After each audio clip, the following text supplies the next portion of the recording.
there's been hostile, but there's also been disrespectful, and some of the England supporters in the section making a noise during that was totally out of order. Yeah, it's a bit embarrassing. Let's say the vast majority of England fans were fine. There was a few idiots in there, which saddening. And I don't think sensible people, any sensible person would do that against Craig Brown or the people who are suffering those tragedies. Absolutely. So the teams tonight: Angus Gunn in goal, Norwich-born Angus Gunn, who has been in Gareth Southgate's England squad, but now Scotland international.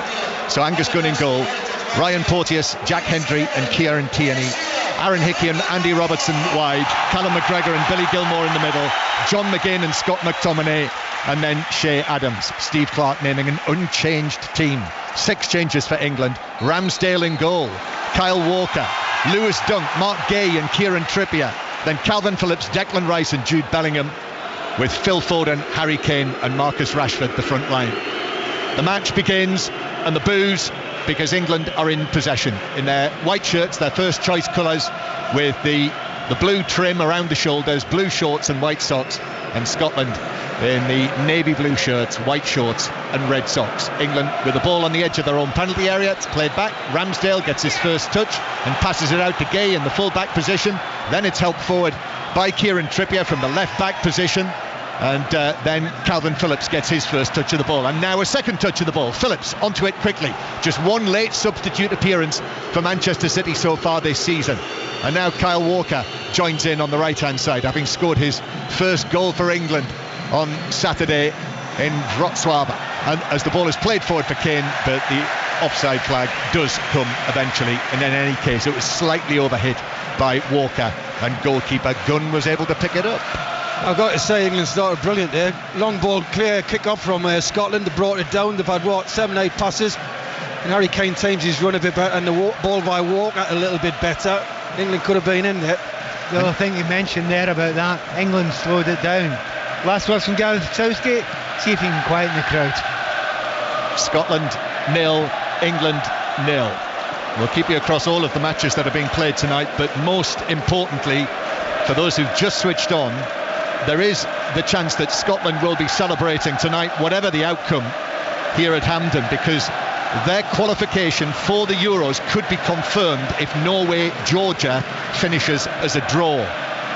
So we'll regularly update you on the score from Oslo, which will also have just kicked off. England attacking with Walker down the right hand side, and Walker finds that Robertson comes across and blocks it behind, and England have their first corner. Well, Pat, in the build-up you mentioned the fact that that was going to be a feature of the game. What happens on that side of the pitch? There seems to be a lot of space there, somewhat surprisingly. Bill Walker actually was the most impressive player for England the other night, and his pace will trouble any defence in the world. Straight there, down the line, tries to get to the byline, managed to get a corner kick. Kieran Trippier's gone across to take it. Last time they played here in 2017, Kieran Trippier was involved in the England squad for the first time, watching from the bench. We spoke to him yesterday and he couldn't wait to get into the action, and chosen ahead of Chilwell at left back. Trippier waiting to take the corner. The referee just spotting a bit of pushing and shoving between Bellingham and McGinn. It's not a great deal in that. Right, here we go. Trippier with the corner, which he's driven a deep one to the back post to Rice, who takes it down and lifts it back across towards the far side. Goalkeeper Gunn comes, gets a good punch on that.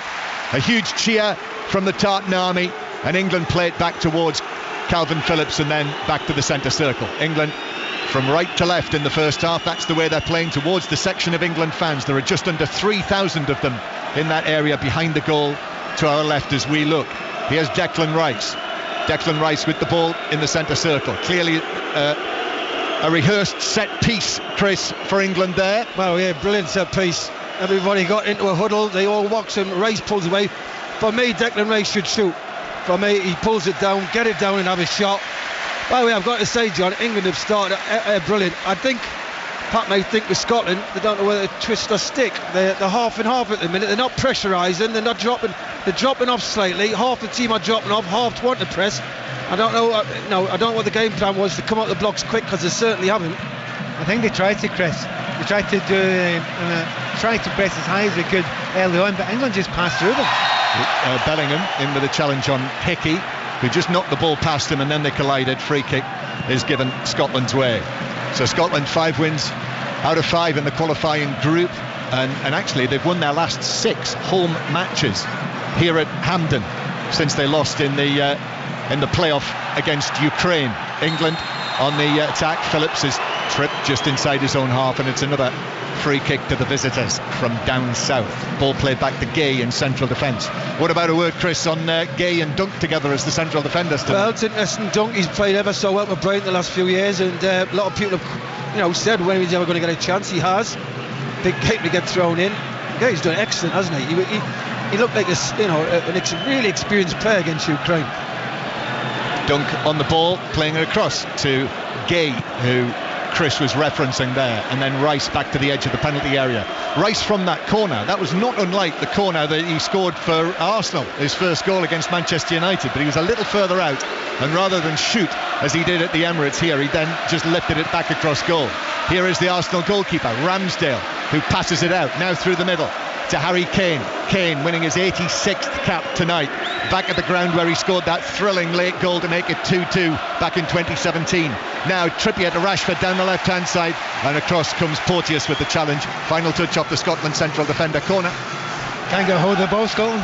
Right now, you're absolutely right. They cannot get on the ball, and Rashford looks so dangerous on the left hand side. They all do. England's confidence levels are unbelievable. The way they've come in here, hostile atmosphere. It's a big game. And England have just settled from the kick-off, and they're playing some great football. Scotland look nervous, and they don't. To me, as I said, I just don't know whether they're going to press or drop off. They're not doing either. That hostile welcome before the game. I mean, as I said at the time, that was a motivation in itself. Trippier with a corner then into the near post, but that's headed back out towards Trippier, who controls it, plays it back to Phillips. Phillips 30 yards out, angles the pass right across the penalty area, and Hickey was there. In actual fact, Harry Kane was just backing away, and Hickey just got there and headed it behind. What Scotland like to do generally in these situations, they can soak up pressure. They often do it. They did against Spain, and that's what they have to do sometimes. They're good against good technical players. But the way England are playing at the moment, they're getting little half chances and openings. Steve Clarke will be very worried down there. Scotland 0, England 0, very early stages. 6 minutes on the clock. Here's the corner for England to the back post to stretch, but off Lewis Dunk's head. He was being buffeted on either side as well, and it just took it way beyond the far post. Yeah, a little bit too much pace on it. He's always on his heels, isn't he? But I noticed a couple of England players went up to the referee and started saying about his holding for corners. We'll see it in every game, but he did mention it to the referee, and I think he is starting to look a little bit more. What a flick by Foden down the line. It was a backheel flick, a proper pacey backheel flick down the line for Walker, who latched on it. Manchester City connection, and then the ball was deflected out for a throw. Walker's taken the throw, even though the Scotland man is down. It's Kieran Tierney who stayed down in the full-back position after they collided. I think Walker went through a wee bit heavier than they absolutely needed to there. Tierney's trying to show the ball out. They make it a bit knee right in the, shall we call it, posterior. He's okay, he's back on his feet. The throw-in is taken. There's been a goal in England's qualifying group in the match between Malta and North Macedonia. So the bottom two in the table, Macedonia winning 1-0 away against Malta. Tonight it's Italy-Ukraine in Milan this evening, so we'll keep you up to date with the score there as well. But 0-0 here at Hampden, and England dominating as they did in the early stages in Poland against Ukraine on Saturday night, and Walker winning a throw-in for England, level with the edge of his own penalty area. Great scene at Hampden. The stadium is brilliantly dressed up for this match, both on the inside and on the outside. It really does feel, it's a friendly, but it feels like a special occasion, the way that this match has been addressed by the SFA. Throw-in taken to Kane, who lifts one foot to the halfway line, comes off Bellingham back to Kane, first time pass, but that was behind Rashford, and it bounces out of play on the halfway line for a throw. One of the things that Chris was asking about there is about, Scotland being pressed back. They've very little possession so far in the game, Scotland. But I've watched this in this run with Scotland. Against Norway, Scotland hardly got a kick until about 10 minutes to go, and then got the 2 goals. And it wasn't dissimilar against Spain. Now, I'm not saying it's deliberate, but they've been here. As long as they don't lose a goal early, Scotland can generally cope with this quite well. Yep, and Spain, one of those victims, one of the 6 consecutive home victories here at Hampden for Scotland in this group. Scotland go to Spain next month. They play them in Seville next month, as well as a friendly against France. So that will be another challenge for Scotland, but that's where Steve Clarke is aiming. Back at the Euros, they were ranked 44th in the world. Now they are ranked 30. England up in 4th, and England with Rice playing it to Rashford. Rashford turns away. A challenge comes in on him, and then free kick is conceded for a challenge on Bellingham on the halfway line, and it's a free kick for England. I tell you, the midfield has done a good job, Gareth, because Scotland can't get on the ball. They really want Gilmour, they want McGregor on the ball. They've been outnumbered in there. They cannot get on the ball. If Scotland don't get those two on the ball, they can't control the game in any way whatsoever. Yeah, McGregor it was with that foul on Jude Bellingham. So that's at least a couple of fouls already on Bellingham. I think he's an interesting selection tonight. He started all of the matches for Real Madrid as Kyle Walker loses possession on the left-hand side and has to concede a throw up against Andy Robertson. This time it's the Liverpool man having success down at the other end, the Scotland captain. He's going to leave that. Robertson just wandering down the line, and the throw-in taken by Tierney, touched back out towards the far side by McGregor, then back towards the halfway line, and now Scotland are enjoying a little bit of possession. 10 minutes on the clock, still 0-0. This is BBC Radio 5 Live and BBC Sounds live from the south side of Glasgow. Tierney out on the left wing, still inside England territory. The Real Sociedad man, as he is now, played at left back, I notice, in his one match so far for Sociedad, in which they won 5-3.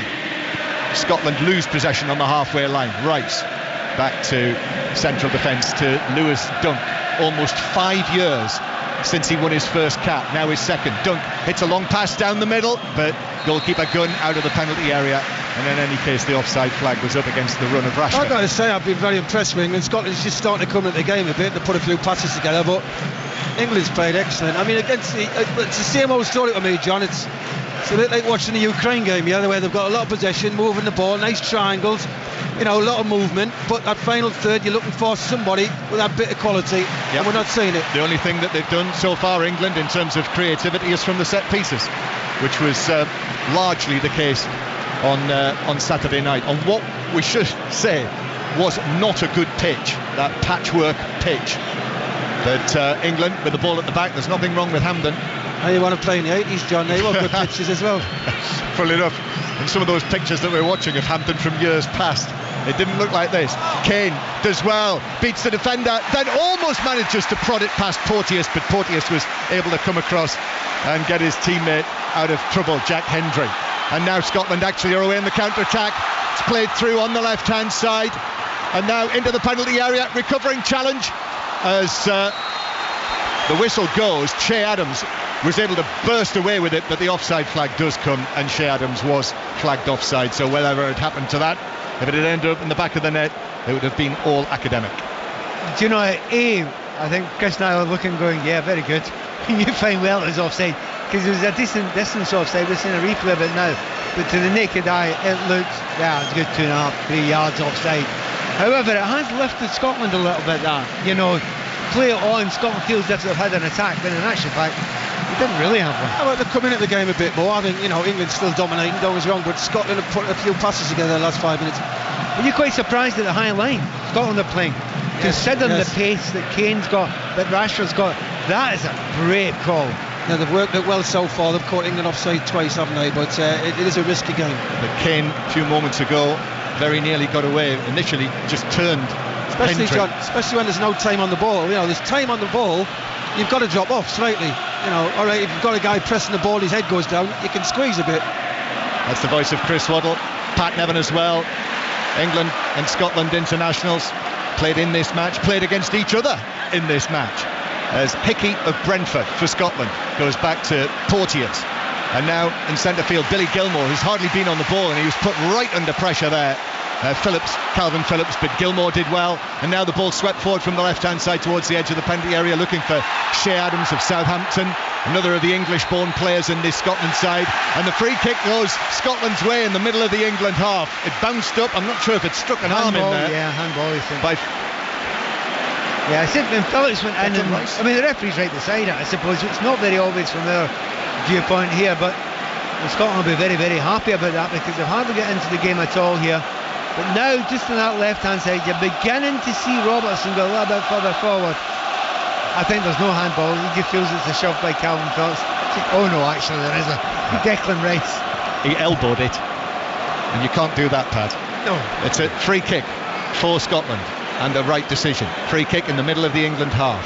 Well, there's a huddle of 6 Scotland players around that, so you get the feeling they must have worked on something. Just the goalkeeper as well. This will be between 30 and 35 yards out, possibly all of 35. And I'm sure Tierney will know what Ramsdale doesn't like and dislike. Robertson is over the ball, and England holding their line on the edge of the penalty area. It's Robertson who's backing away. Kind of looks as though it's going to be Andy Robertson's delivery. Indeed it is. Robertson curls it in, and an important defensive header from Dunk in there. Phillips as well is able to win the ball on the fall, and it bounces out to the far side, and Lewis Dunk there demonstrating that as the ball's played back towards goalkeeper Gunn, who is able to come out for Scotland out of the penalty area and get there ahead of Harry Kane at the other end. But he's very effective, Dunk, playing it with the ball at his feet, but he's also a very good defender as well. Porteous was very close into that, and the ball was crossed in. And of course Porteous scored in the most recent game for Scotland. But Scotland have been found themselves 1-1 at the back slightly too often for comfort. You wouldn't normally expect that. You're playing 3/5 at the back. Harry Kane's getting 1-1s regularly. That is not comfortable. No, and I think, Pat, to be honest, I think, alright, he's not had the rub of the green so far, he's not had the legs to catch it, but he's going to catch one soon, isn't he? Yeah, it looks that way. Scotland 0, England 0. Here's Robertson as Scotland come forward. The ironic cheers there because Kyle Walker missed a bouncing ball on the halfway line, went out for a throw. Now the ball is played through to Robertson, but there's too much on that. It's overhit from centre field, and it is a goal kick for England. Yes, Ryan Porteous scored his first goal for Scotland in the 3-0 win against Cyprus on Friday night. And in England's group, 2 matches being played, and Italy currently 3rd in the table, are 1-0 up on Ukraine. Davide Frattesi has scored the opening goal in Milan. Well, one thing is worth underlining for everyone listening. Do you know the thought of a friendly where they're just going to pass the ball about? It's not like that, is it? These are 2 very, very committed sides. They are. It's got a good flow to it on a good night for football. Now the ball on the left-hand side is flicked infield by McGinn, comes back centrally. McTominay battling for this, but likewise Rice wins an excellent challenge against them, and England are away. Lovely touch from Rashford with his left foot, tried to play it through for Kane, but too much on that, and Kane was never going to get that. There, Scotland had it back. There was a midfield set of tackles there that was in the wrong century. The referee let it play on. Scotland have not won against England since the aforementioned previous century in the playoff game. Don Hutchison, the famous goal that was scored in the second leg for Craig Brown's Scotland, as they were in the playoff for Euro 2000 after England won here.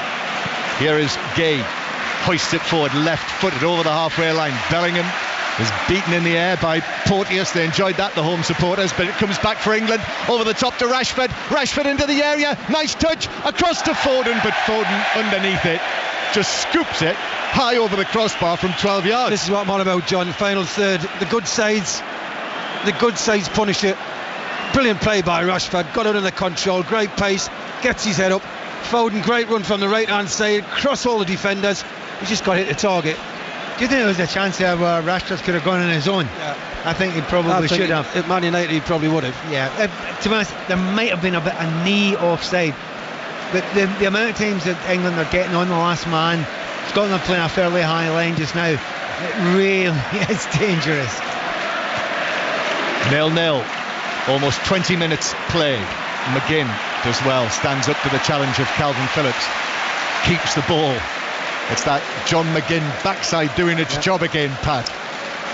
And now the ball played back into central defence, where Hendry, the Saudi Arabian-based Jack Hendry, plays his club football with Jordan Henderson, who's on the bench for England tonight. Eddie Nketiah on the bench as well. Porteous plays it across. That was dangerous. Foden, if he'd been a little sharper, he might have been onto that, but Scotland got there first. Tierney, and played it back to the goalkeeper, and now the ball bounces out of play off the off the shins of Scott McTominay for a throw-in to England. So Kieran Trippier will take this. Steve Clarke down there on the side of the pitch, turned 60 last month. Well turned out tonight in his Scotland suit and Scotland tie. And Spain have taken the lead against Cyprus in Scotland's group. Spain 1, Cyprus 0. Gavi, the goal scorer. It is still Norway 0, Georgia 0. Were it to end like that, Scotland would confirm their qualification alongside the hosts Germany for the finals tonight. In the centre circle, Kane with a little bit of space, curls the pass forward to Rashford. It's Rashford into the area again, defenders there, Rashford with a back heel flick, Bellingham tries to take it on, Porteous comes in with a challenge, and in fact the offside flag was up against the surging Bellingham. Right, it's a matter of time, isn't it? I mean, Chris, if you're playing in that against that Scotland defence here, the amount of time that they've got in the midfield to get their heads up. Yeah. And I don't know why they're going as early, because we're not, Harry Kane's not the quickest, we know that, but Rashford's rapid. Foden's very quick as well, so they don't need to gamble that early. Just time the run a bit better, because they'll get, how many times the flag's gone up 3 or 4 times, but they've been in 5 or 6 times now. It was Rashford. When it was played forward, it was Rashford who was in the offside position. So free kick to Scotland, which has actually been taken in the wrong place, and VAR or VAR having a look. That must be the challenge on Bellingham.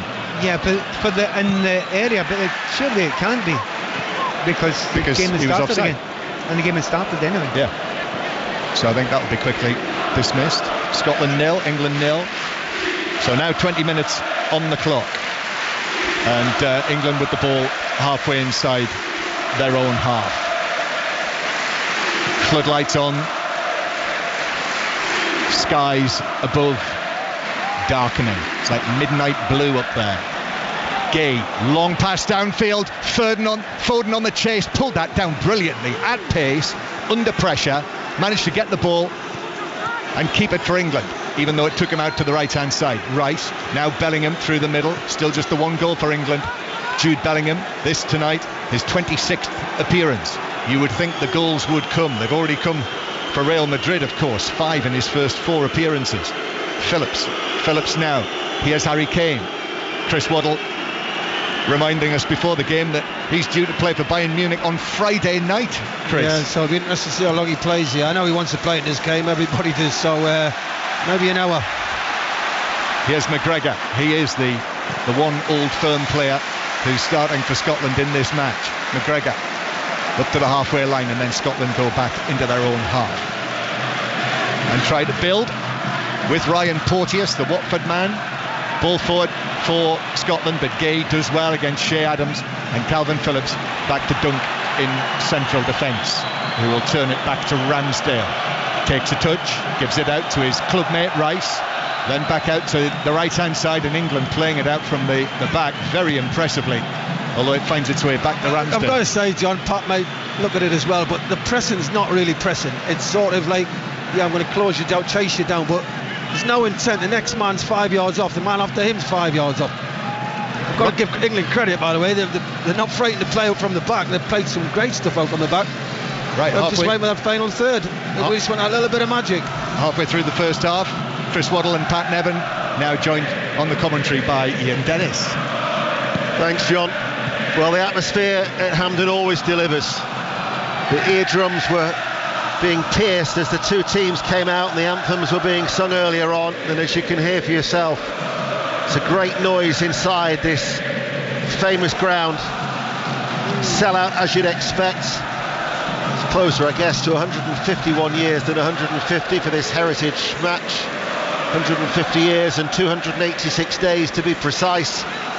But in all of the meetings, and this is the 116th game between these two nations, the oldest international fixture, of course, there have only been 4 goalless draws, and that includes the first back in 1872. But it's 0-0 at the moment. BBC Radio 5 Live and BBC Sounds, and England in their white shirts playing from right to left as we look, with Walker over on that far side. Bellingham has made a run through the middle into the penalty area. Walker holds onto the ball 30 yards out. Harry Kane, who's been dropping deeper and deeper as the game has been going on, is currently on that right hand side. Now it's with Rice. to Calvin Phillips in the middle. He's only played 6 minutes of football in the early part of this season. That was against Fulham. Good ball through. Rashford finds Bellingham, making the run in the area. Bellingham with a cross, going to come to Walker. Rides up his chest, and Walker, after getting that first goal against Ukraine at the 77th time of asking, he had a taste for it. Flashes it across the face of goal. I've got to say, England are playing brilliant. I'm really impressed the way they're so confident in possession, the way the movement off the ball. It's just that final third, that bit quality where you're expecting Rashford, Bellingham, Kane, someone to just put it on one side and hit the target and put the ball in the net. It's not that difficult for them though. The way Scotland are playing just now, they're just taking the turns to run from the midfield. No one's tracking them. They're getting beyond the Scotland defence. I think Stevie Clarke will need to start rethinking this a little bit. Here is McGinn for Scotland. Out it goes to Robertson. Early cross was blocked well by Kyle Walker. Scotland throw, level with the England penalty area. Robertson takes it very, very quickly. Now it's with McGregor. Mr. Consistency for Scotland, the Celtic captain. McTominay's come deep. He's been in amongst the goals for Scotland in recent matches. Talented Gilmour, always looking to try and make things tick in the midfield. And now the ball is chipped forward, but it'll be Lewis Dunk who'll get there first under these darkening skies on a very pleasant evening. A little bit of afters there between Gilmour and Bellingham. Bellingham is saying that Gilmour had just left an elbow in on him. Always a little bit of needle, as you'd expect. Also, Gilmour will know what's going on here. I think Gareth Southgate said to them, do not give Gilmour time to play little tip-tap passes, controlling the game. Every time Gilmour gets the ball, he gets rushed. Do not allow him to control play. He did in the previous game, the 0-0 down at Wembley. And I think he's getting a little bit annoyed about that, understandably. Yeah, he looks for the ball out from the back, looking to make that run forward was Bellingham. But again, he just leaves a little bit there on Jack Hendry. Cleared away by Angus Gunn, and it'll be a free kick to Scotland. Now, Norway 1, Georgia 0 is a latest score from Oslo. Erling Haaland has scored, and that does have an impact on the potential celebrations here at Hampden, because if that was to be a draw, and only a draw, Scotland will become the first side to qualify for Germany in the Euros next summer. But Erling Haaland has had something to say about that in Oslo. Here is his teammate for Manchester City, Foden, as England play it through the middle. Very slick through that midfield. Walker now is onto it on that far side, the right. Walker with a cross, and it's turned behind by Jack Hendry for a corner kick to England. That was a very slick passage of play. Brilliant football, absolutely one-touch movement. Everybody was on the go. Again, that final ball at the end, it's just picking somebody out or getting a shot on target. Up to the 18-yard line, England have been absolutely brilliant. 27 minutes played. England have a corner kick far side the right. Foden's gone across to take it. Phillips is there if he wants the short option. McGregor's keeping an eye on that. A lot of activity in the penalty area as it's swung over now, and it's headed out by Tierney. Rice unable to bring it under control immediately, passes the ball to Kieran Trippier. 9th time that he started as a left back, Kieran Trippier. Speaking to him yesterday, he really was looking forward to savouring this special occasion of Scotland against England, as the two gentlemen to my right hand side have done so in their careers as well. Chris Waddle and Pat Nevin, so much experience here on BBC Radio 5 Live as they offer the insight as we approach the half hour.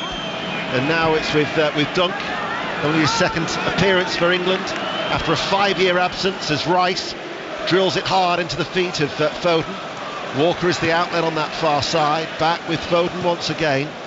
And now it's with Dunk as he edges his way towards the centre circle of the England half. Back out it goes to the right. Foden's now making that run ahead, but England will go back.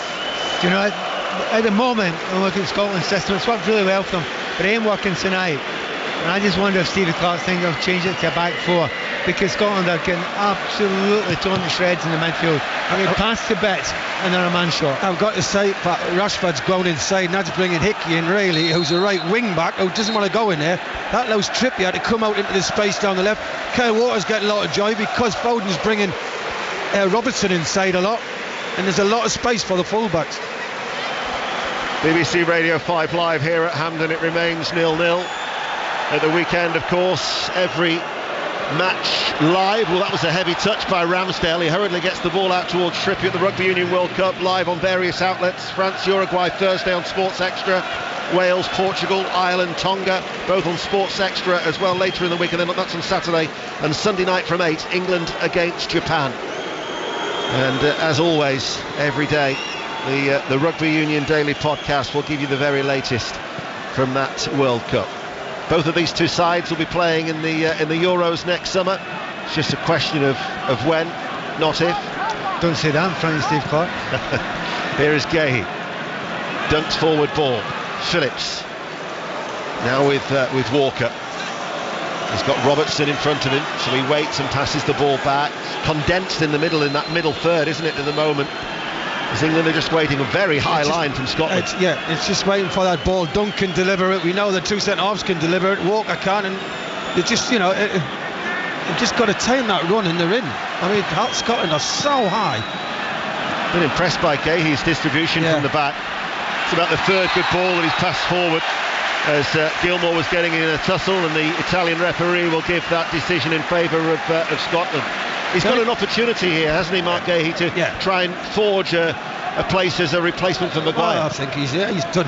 He's been asked, and I think he's got the shirt at the minute. But the problem is when Rashford's going in, it's great taking the wing back in, say, like Foden, but there's that many bodies. Sometimes you like Rashford just to hang wide for 10 minutes to say get one-on-one and stretch the play a bit. Porteous infield, laid off by McGinn. McGregor is going to switch it to that far side. Now it's with Robertson. Tierney will go on the overlap. They're so strong down the left-hand side, Scotland. It remains 0-0. 14 minutes to go to half-time. Here is McGregor once again. Tierney, level with the penalty area. Tierney sends over the cross. Too deep. Hickey will try and keep the ball in play, but he will fail, and it will go to play for a throw. Pat. Do you know one thing I will say about Scotland just now? Look, England being a better team, they should be ahead by now. They've had so many chances, though. Scotland not stopped trying to play. They've actually now getting a little bit better, as Chris was mentioning there in the midfield. They're putting the passes together. McGregor still wants on the ball. Gilmour still trying to get on the ball and play those neat passes. It shows you the belief, even though they're well below in the possession stats. It looks as if they still believe they can still play against this team, and they're not fearful. Walker, so much space to run into. Foden ahead of him on the right. Here is Foden. The two Manchester City players combining. Foden cuts inside, just outside the area, finds Bellingham. Bellingham looking for the shooting opportunity. Rashford's made the run. He tees at Walker. Walker takes a deflection in off Foden. Flag stays down, and England lead by a goal to 0. Walker went for goal, but the deflection off Foden was telling, and England take the lead 13 minutes before half-time. Scotland 0, England 1. Well, it's been coming, hasn't it? Let's be honest. England have been the better side. Can't say they haven't. They've dominated this first half so far. And this time they had a bit of composure. I don't think Phil Foden knew exactly a lot about this, by the way. It's fizzed across by Kyle, and it's more or less he's sort of jumped and it's hit his right foot. I don't think he meant to deflect. He's just basically got in the way, I think, and it's hit him, deflected off him, and it's gone in. I think they're looking for an offside. It wasn't. It was a lovely ball by Bellingham to Rashford. Kyle Walker lashes it, and Phil Foden, for me, doesn't really know a great deal about that. It hits his left foot and flies in. It was a nice touch from Rashford, wasn't it, to keep the move alive? Yes. Kyle Walker's shot for me. Phil Foden's just stuck his leg. It's just hit him. He hasn't. Maybe he's thinking I'll direct it to the target, but listen, he doesn't know a lot about that. I'm going to give him more. I'm going to give him a bit more. I think he's got fantastic quick feet. I think he opens out his body, and as you say, lets it hit him. He's not kicking it. He's allowed to hit him. And just for the moment, there are about 3 or 4 minutes, Scotland started getting back into the game just a little bit, then England pounced. And to be fair, over the first half an hour, 33 minutes of this game, it's no real shock that England are ahead. I think England deserved it. Now I would say what Scotland are going to come out and press a bit higher and up the tempo a bit, but as England so far dictated the pace of the game. There was a slight delay. It was the VAR, Michael Fabry, who was having a look at that. They were probably just seeing if Rashford was offside, but players restarted and the goal stands. So Phil Foden with just his 4th goal for his country. He's last scored against Wales at the World Cup. Now he's scored against Scotland here at Hampden, and England are leading by a goal to 0. And it's with Ramsdale now, who takes the goal kick.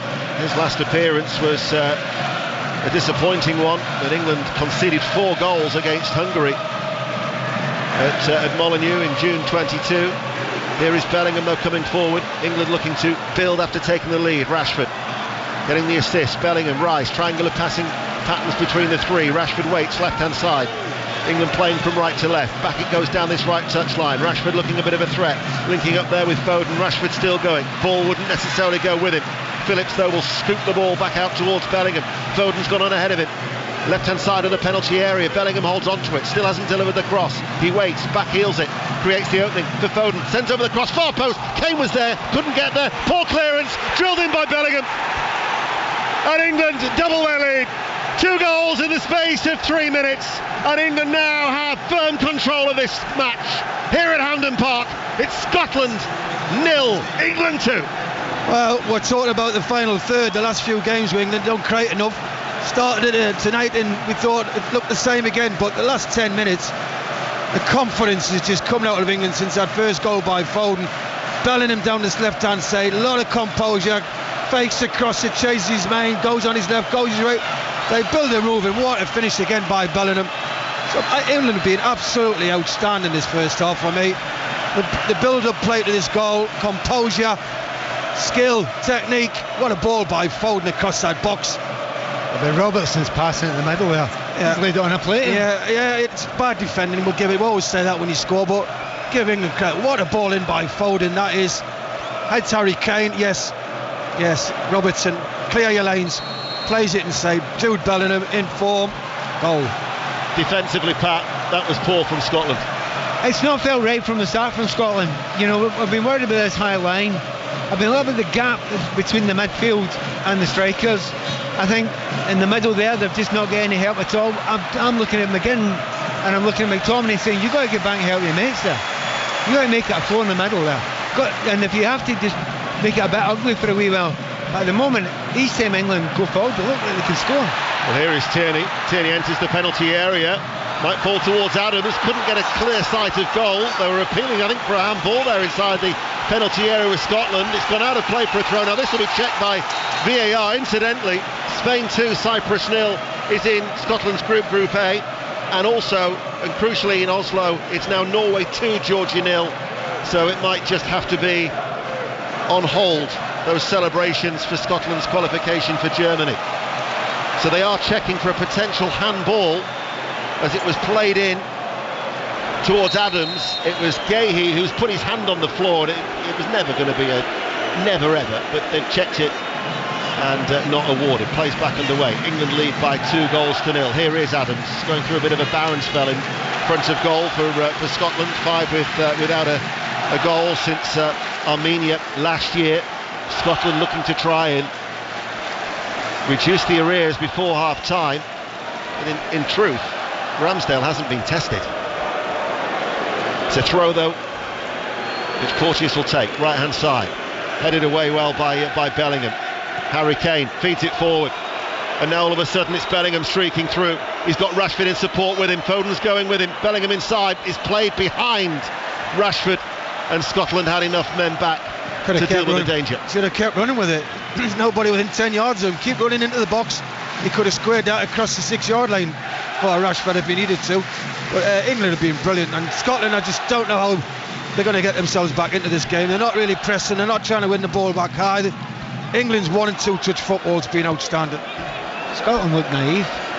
They actually look very naive, and that's not something I've seen in Scotland for a long time. And I am slightly surprised that Clarkey hasn't adapted it and changed it, because when it's going this badly wrong, I know he wants to be brave, but England are shredding Scotland at the moment. And why do you think they are naive? Because they want to go for it. You know, it's a friendly game. You want to go for fans something to enjoy, and they've got a lot of belief about themselves, but there's a bit of realism sometimes needed. And at the moment, Scotland are giving away far too many chances. It could have been more. Here is Tierney. Scotland trail 2-0. Out to Robertson, the Scotland captain. Back to McGregor. He goes square. Gilmour gives it back to the Celtic player. Now out to Robertson, far side the left. Tierney's gone on ahead of him. Here is Tierney down towards the byline. Sends over the cross. It's in the air. It hangs. And then Rice with a header back to Ramsdale. And Rice actually has stayed down at the moment. He's sat inside the penalty area away towards our right hand side. It's the English voices that you can hear. 2,901 was the official allocation for the England support who made the journey north of the border. Some may have travelled direct from Poland after watching the Ukraine game at the weekend. I noticed there were some supporters I saw on social media had even gone to watch the England under-21s in Luxembourg from Poland before arriving in Scotland, as Spain now leads Cyprus by 3-0 in Group A. Scotland, remember, had a 9-point lead over Spain. Spain, though, will still have a game in hand, as that will be reduced with that comfortable win for Spain, where, of course, that will be the next opposition for Scotland in the beautiful city of Seville next month. But 5 minutes to go and a half-time here at Hampden, and it's England who are comfortable at 2-0. Very, very comfortable, Ian. They've just dominated the whole game, and 2 at the minute, to me, it should have been 3 or 4. They've had the opportunities, they've been offside when they shouldn't have been. And we've seen a lot of things here which we didn't see in Ukraine, especially in the final third. That composure, picking players out and looking like they're going to score every time they go forward. Ball headed away on that far side by Dunk, climbing over the head of McGinn. Tierney, though, has it for Scotland. Adams caught a little bit late. The referee's played the advantage. He touched the ball and laid it behind to McGinn. McGinn will run forward, holds on to the ball. By that time, England have got, 9 outfield players, 9 white shirts back behind the ball. England recovered their ground very, very quickly. Ball played inside. Gilmour. McGregor. Diagonal ball. Adams comes a little bit deeper. Does well, actually, to hang on to it. Another challenge comes in. That was Phillips and might result in a yellow card, and indeed it does. Phillips is booked. There's been a few left. And there's a bit of pushing and shoving now going on. That was Bellingham and Jack Hendry. That's not the first time that the two of them have been pushing and shoving. And all of a sudden, tempers are just starting to fray a fraction.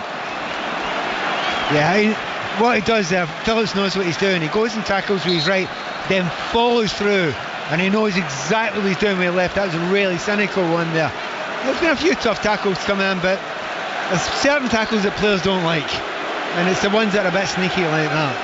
Well, both Jack Hendry and Jude Bellingham have also been shown a yellow card by the Italian referee, David Massa, for that little altercation. Scotland trailing 2-0.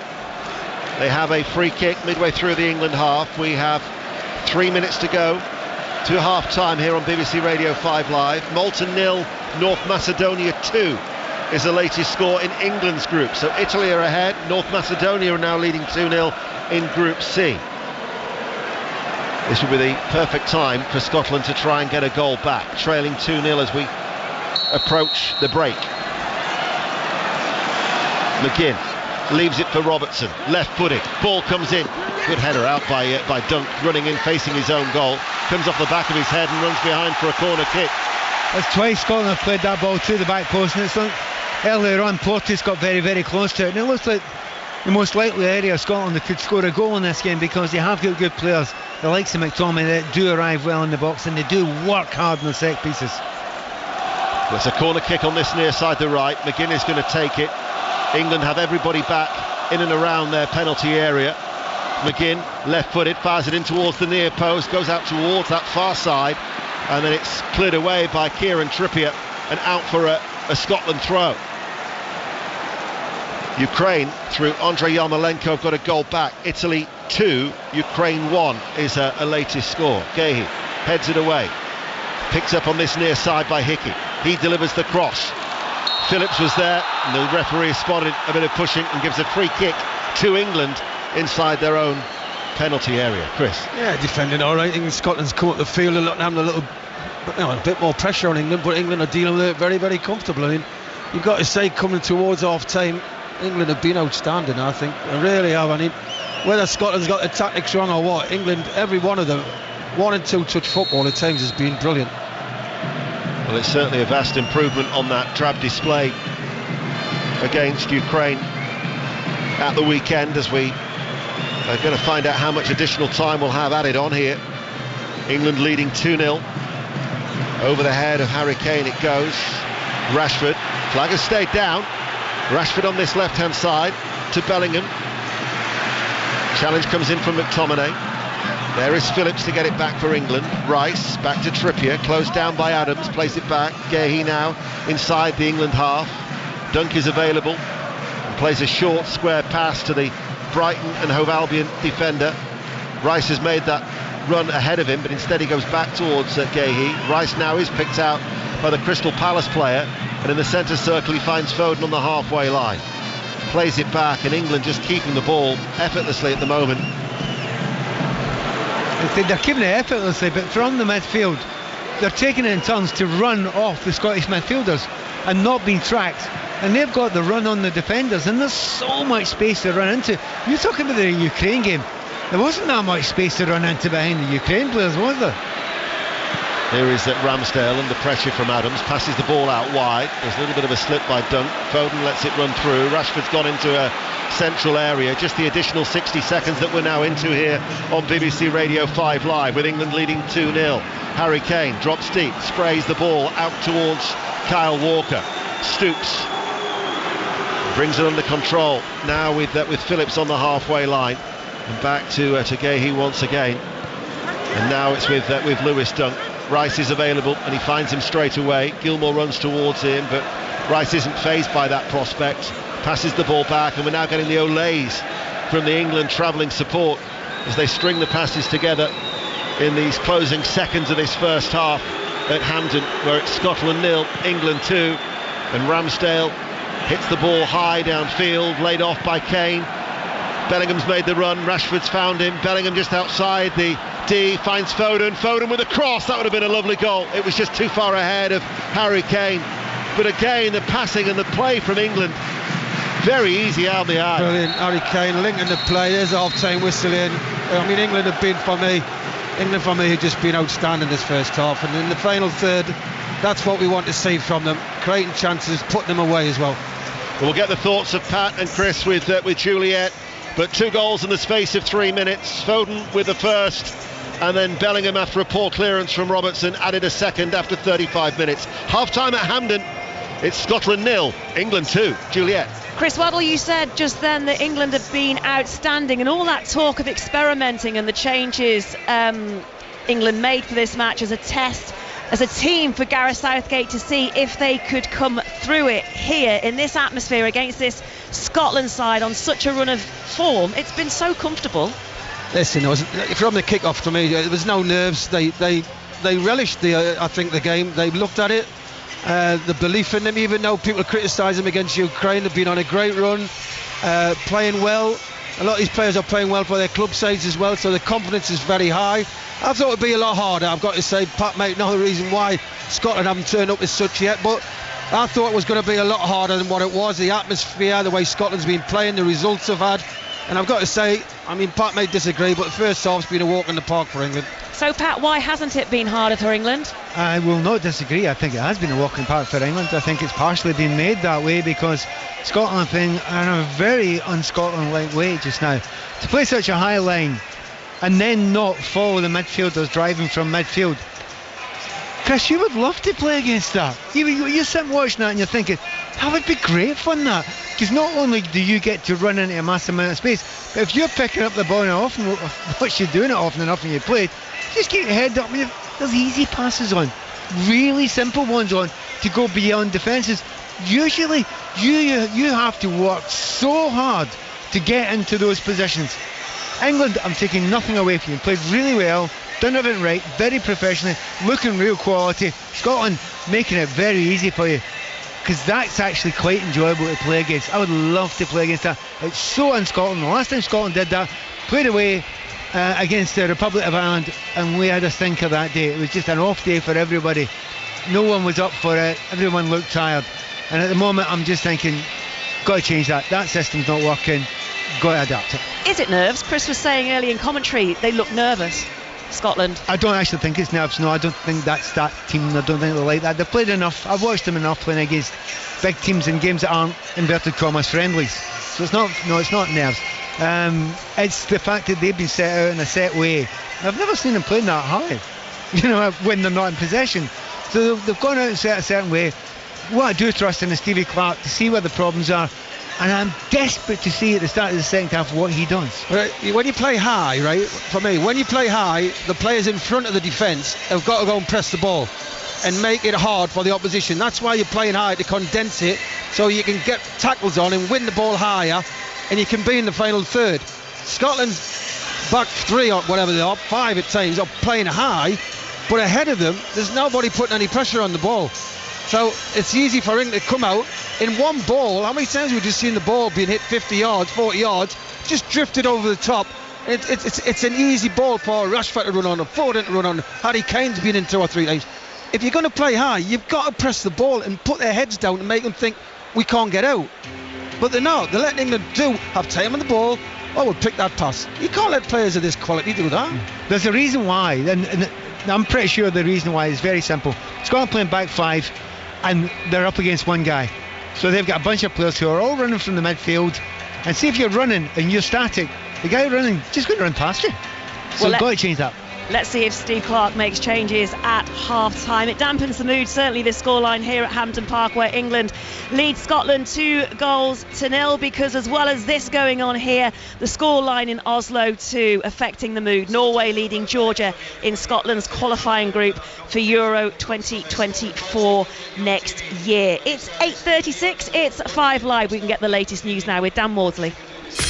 Listen on BBC Sounds. This is BBC Radio 5 Live. Thanks so much. Good evening. Thousands of people are missing after devastating floods have hit Libya. In the port city of Derna, where 2 dams burst, the authorities say they've recovered more than 1,000 bodies. Poundland has agreed to take on the lease of around 70 Wilko stores after the retailer collapsed last month. The first branches of Wilko shut today after no buyer could be found. The most senior Republican in the US Congress has ordered House committees to begin an impeachment inquiry into President Biden. Kevin McCarthy said his party had uncovered serious and credible corruption allegations. The White House has dismissed the move as extreme politics. And the head of the oil giant BP has resigned as chief executive amid a review of his personal relationships with colleagues.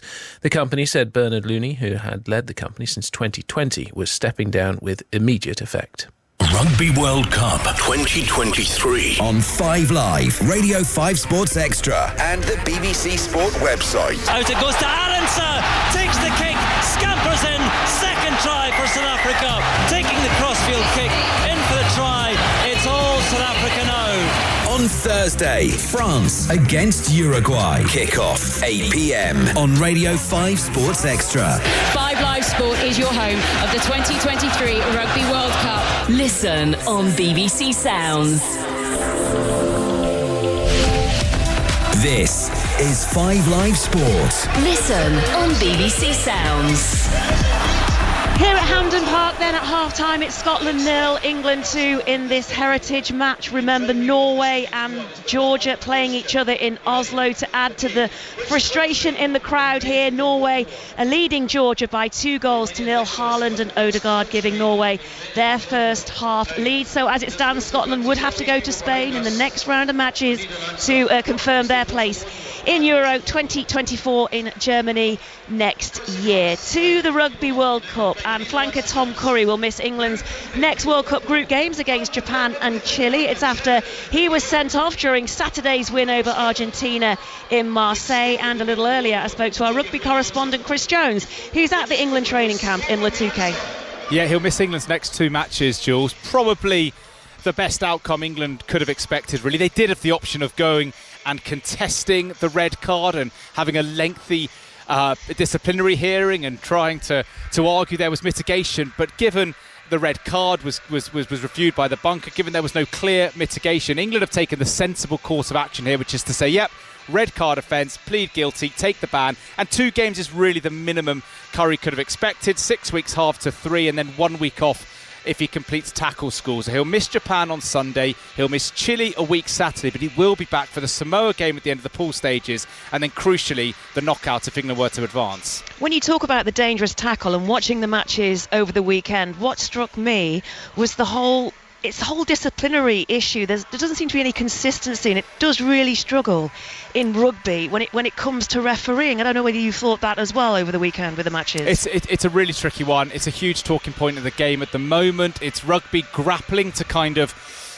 retain all of the things that make it the sport it is in terms of physical confrontation, while also looking to protect players, especially to protect players' heads. And for a fair few fans watching on the weekend, they would wonder why a certain challenge is a yellow card, a certain challenge is nothing, and a certain challenge is a red card. So it can be confusing. The referees are striving for consistency, but I suppose game to game, you're never going to get total consistency because every tackle is that little bit different. But I'm sure the referees after this weekend will try and be as clear as possible. And I think when it comes to curries, it's the kind of challenge that the game is trying to eradicate. Yes, it was most likely an accident. And yes, Curry didn't mean to hurt the opposition player. But by putting his head in the same space as the Argentinian's head, there is the recklessness involved and the risk of a head collision. So it's harsh on Curry, but it is the kind of challenge World Rugby are trying to eradicate from the game, and in future he's got to just try and not put himself in that position, difficult as it might be. So what are England's options now with the 2-game ban and with him missing for those 2 matches? Well, they're going to miss Curry. They've not had him in a while because of his injury. He only come back for a couple of minutes before he's been sent off and banned for a couple of games. Lewis Ludlam came off the bench and was great, wasn't he, in that final quarter? But England might want to continue to use him as a bench option, in which case Billy Vunipola comes into the conversation, Jules. He's been serving a 2-match ban after his red card against Ireland in the warm-ups, but he's back available. Richard Wigglesworth, who we spoke to today, our guest on the podcast tomorrow morning, he said Billy has been training, he's fit, he's firing, and he's ready to go. So England do have the option of bringing Vunipola back to play at number 8 and shifting Ben Earl, who started at 8 against Argentina, onto the open side flanks. There are options for England, even though they would have desperately loved to have had Tom Curry getting a bit of a run in the shirt, having been out for a while. Anything else just quickly in what Richard Wigglesworth was telling you? Yeah, just reflecting really on the weekend, proud of the performance, but also acknowledging that England need to sharpen up, especially in their attack. They didn't have much of a cutting edge. And I also asked him, Chris Ashton and I, about this kind of Ford, Farrell potential dilemma England might have down the line. George Ford was outstanding, wasn't he? Man of the match display, world-class performance, but Owen Farrell's the captain, and Farrell is going to be back available for Chile. He won't play this weekend because he is also serving a suspension. So Wigglesworth said the fly-half dilemma is a good problem to have, but he also did say, yeah, England need to shore up when it comes to these red cards, because we're talking a lot about England players serving a ban, about to serve a ban, and getting red card. And if England are going to progress in this tournament, great a start as they've had, they need to try and keep 50 men on the field where possible. Chris Jones there, our Rugby Union correspondent, and don't forget the Rugby Union Daily, the latest episode, it's out today. Chris is joined by Gareth Rees-Owen and Tom English to look back on the home nation's performances at the weekend and how it really kind of sets them up for the rest of the tournament. In cricket, England women's ODI with Sri Lanka, that was called off because of rain. Sri Lanka had been reduced to 106 for 9 in the 30 overs they were able to play. It means that England lead the 3-match series 1-0 ahead of the final match in Leicester on Thursday. England's men take on New Zealand in the 3rd ODI at the Oval. The series is level at 1-1. Commentary on Sports Extra and BBC Sounds from 12:30. Jofra Archer, by the way, is back in training with England, having missed the summer with a stress fracture in his elbow. We're approaching the second half here at Hampden Park, where England leads Scotland by 2-0 in this heritage match, this friendly. But in Manchester, the Davis Cup Finals group stage got underway today. 16 nations trying to make it through to the knockout phase. Great Britain take on Australia, France and Switzerland in their round-robin group matches. Andy Murray missed the 3-1 win over Colombia in February, but he's back in the squad alongside Cameron Norrie, Dan Evans, Neil Skupski and Jack Draper. And I'm delighted to say that we can speak to Naomi Brodie now. Hello there, Naomi. Hello, good evening. Hello, I was talking to our tennis correspondent Russell Fuller earlier, and he was saying whilst the mood was a little bit flat today, when Great Britain get going tomorrow against Australia, Andy Murray also returning. That's a huge boost, and that's going to get bums on seats, isn't it? It absolutely is. The Great Britain ties this week, so that's Wednesday, Friday and Sunday. The Sunday's actually sold out, so if everyone turns up, it'll be 13,500. It'll be history made. It'll actually be the largest Davis Cup crowd in UK history, I think. So the other days of the GB matches, Wednesday, Friday, are busy as well. I think they're about 10,000, so there are still tickets. But the other days are quieter. So Australia, Switzerland tie, and France, Switzerland tie. Those are a bit more quiet. So but loads of tickets available, and I think they're only a £5 for under 18s, £10 for adults. So yeah, if anyone fancies watching a bit of tennis, come and have a watch. How Australia going to get on though, because Nick Kyrgios isn't around because of that wrist injury, but I guess they've got a strong team as well to put up against Great Britain. They've got it's actually a really strong group in general. So this is Group B, as you say. There are 4 groups all playing around the world this week, and it's such a strong group here, as you say. Australia, Nick's not here, but he wouldn't have made the team going off his current ranking anyway. So there's Alex de Minaur, Thanasi Kokkinakis, Jordan Thompson. It's a really brilliant team, so it's not going to be easy for Great Britain tomorrow. They're going to need each and every one of those 10,000 supporters who have got tickets. What about France and Switzerland as well? What kind of competition will they pose?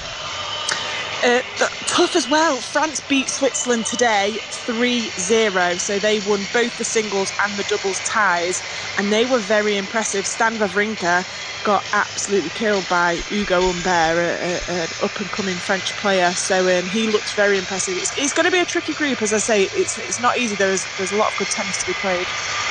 It should be lively as it gets underway for Great Britain tomorrow. Naomi, thank you.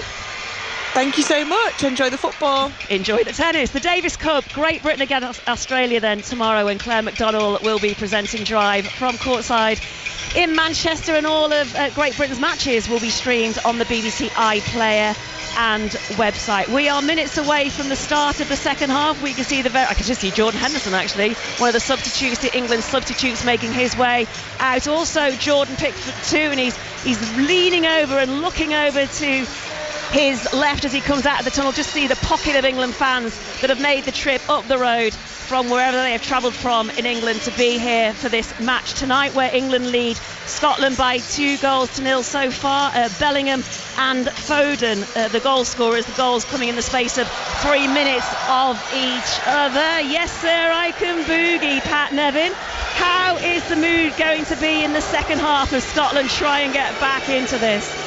Well, apart from singing Yes Sir I Can Boogie, and I think you were singing along there, Scotland need to get a little bit more into the game. It's not been an enjoyable evening so far for Scotland, but they have to adapt it a little bit, and if they can go and enjoy it slightly, get a little bit more possession than they've had. They've had 38% allegedly. If they can do it better, create a few chances, and if they get one goal, this place will rock. And Chris Waddle, what do England do? Because it has been easy street for them so far, as we've said in the first half. Well, exactly the same as what they've just done first half. Keep the ball moving. I don't think Scotland will play the same way. I'd be very surprised if they do. But if they do, they're just playing in England's hands. England were brilliant first half.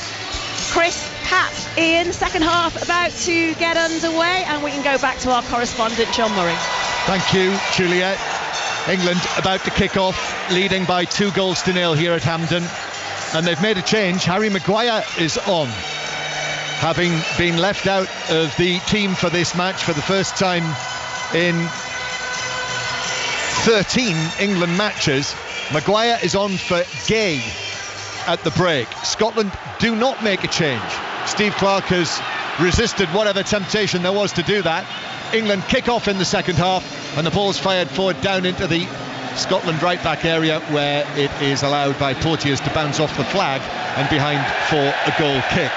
So I think we must be presuming that Mark Gay's got an injury, Pat. Yeah, I mean, it's the middle of start of the season. You don't want to take any chances, and if anyone even got a slight niggle, you just take them off.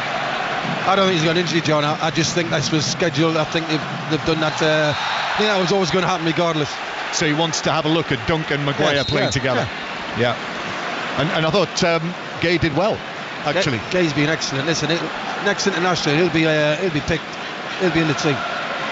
So Gay off and Harry Maguire on, but Scotland as they started. So Gunn, Porteous, Hendry and Tierney, the three central defenders. Hickey on the right, Robertson on the left, McGregor and Gilmore in the middle, McGinn, McTominay and Adams. Surprised, Pat? nothing's changed, or has it? Or has it? I think maybe. I think Robertson's pushed a lot further up. Maybe you'll play Tierney a little bit more of a left back. We shall see. If that's the case, then you have gone to a back four. But Robertson actually looks a little bit further forward. So Scotland, blue shirts, white shorts, red socks. Heavy touch by McGregor in centre field. Phillips was onto him like a flash, and Calvin Phillips, hair tied up, carries the ball to the halfway line. Foden slips the ball forward towards Bellingham, but it was actually slightly overhit, and Porteous steers it back to Gunn to clear. So the England team now, Ramsdale in goal, back four of Walker, Dunk, Maguire and Trippier, then Phillips, Rice and Bellingham, Foden, Kane and Rashford, and the goals scored by Foden and Bellingham. Just going back last attack there, John, Phillips picks the ball up, Bellingham makes a run forward, just running forward, and he's looking for it, and it's an easy ball to Phillips, and he's beat the offside chap, he doesn't play it. Well, then 4 seconds later he's still on and he doesn't play it. I'll tell you one player just now who must be sitting in that dugout tearing his head out if he's here. Maddison. He could have a dream time in this game. We'll see him, won't we? You would have thought so. James Maddison, who didn't have the best of times on that difficult pitch on Saturday night. Phillips now for England, gets it back from Bellingham. Looks like England are threatening to take up from where they left off at the end of the first half. And Phillips now, who must be rusty. I mean, he's simply not had enough football over the course of the last year or so since he joined Manchester City. Did play an important part in Naples, if you remember, in England's first group match, as Bellingham loses out in centre field, and McTominay now just flicks it back to Gilmour, and then McTominay, tight Rice on him, puts the challenge in, but Scotland still in possession and moving it to the left hand side to Tierney. 5 Live and BBC Sounds live here from Glasgow, from Hampden. And McGinn now tries a shot from distance, but it hits the defender and then bounces back towards the corner flag. And in fact, it hit his own man, it hit Che Adams and bounced out for a throw-in, a goal kick to England. John, look how many players are in the box for Scotland there. They're on an attack. They've got one player in the box. There are 5 white shirts in there. So Scotland at home, and by the way, it's not a sharp attack. They've come quickly. They've had the ball for like 20-30 seconds. Still only one man in the box. That's tough to score a goal in those situations. 2-0 England lead. England, who have lost just one of their last 11 internationals, and that was the World Cup quarter-final against France, who incidentally are losing tonight against Germany. So Germany with Rudi Völler in charge again after Hansi Flick was sacked last week, but in that match in Dortmund, Germany winning 1-0 against France. It's like all our yesterdays, Rudi Völler being in charge of the German team. I couldn't believe that he was the first German manager sacked. Yeah, incredible, isn't it? Yeah, yeah. But that shows that they've been decent in international football over the years. Tierney then with a long throw for Scotland into the England penalty area, bounces down, cleared away by Rashford, comes out for a curling shot from Gilmour on the edge of the deep but high over the top of the bar by 5 or 6 yards. And Pat just nudged me and pointed out that none other than Rod Stewart is in the crowd somewhere inside. Talking about yesterday's bedecked and tartan head to toe. When that ball fell to Billy Gilmour 20 yards out, the temptation is to mention the stat, which is possibly one of the most famous stats of any player just now. Any top player, he's still not scored. That's all. Top level football. I saw him go close the other week against Newcastle when he had an excellent game. But you, Pat, you feel that's been the problem tonight for Scotland, right in the middle of midfield. Yeah, and they just need help. I mean, to be left on your own, against 2, 3, sometimes 4 players, it's just not easy. And I know McGregor's a good player. I know Billy Gilmour's a good player. But against 3 very good players, usually, you're going to get done, really, and have not really been able to control it, even though both of them keep on trying to do the right things. Scotland 0, England 2, and England conceding a free kick.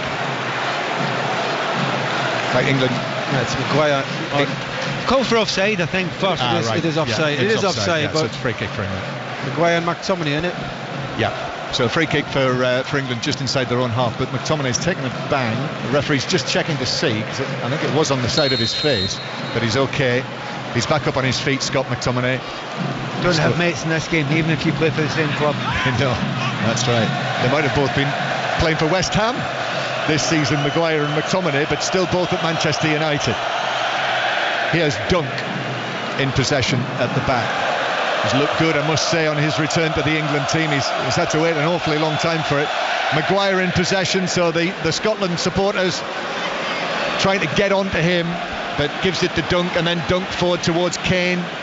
Kane holding it up and moving away, and then hitting a left foot pass that is headed down and away for Scotland by Hickey of Brentford. Now Declan Rice, who I must say has cruised around this game. Declan Rice. Now Dunk back to Maguire, and the Tartan Army very much entertaining themselves by trying to get under the skin of Harry Maguire, and at 2-0 down, I suppose. That's a minor victory. Brought Maguire on, it would have been very quiet, wouldn't it? It would. Maguire then back to Ramsdale, who takes a touch with his right foot, then gives it to Maguire, who almost stumbled there, but is able to find Rice. Now England trying to play it out from the back. Excellent tackle over there on Bellingham, and Scotland are back in possession. Gilmour now to the right hand side. McTominay angles it back. McGregor's onto it. Left footed ball into the penalty area. Walker heads it away. A diving header away as Robertson was arriving. And England are able to clear it. And actually it's been won back here by Foden. Kane, halfway inside his own half, just drags the ball back, moves infield and just plays it back. Composed play back into the penalty area at the Dunk. I would say that was Scotland's best moment of the game so far.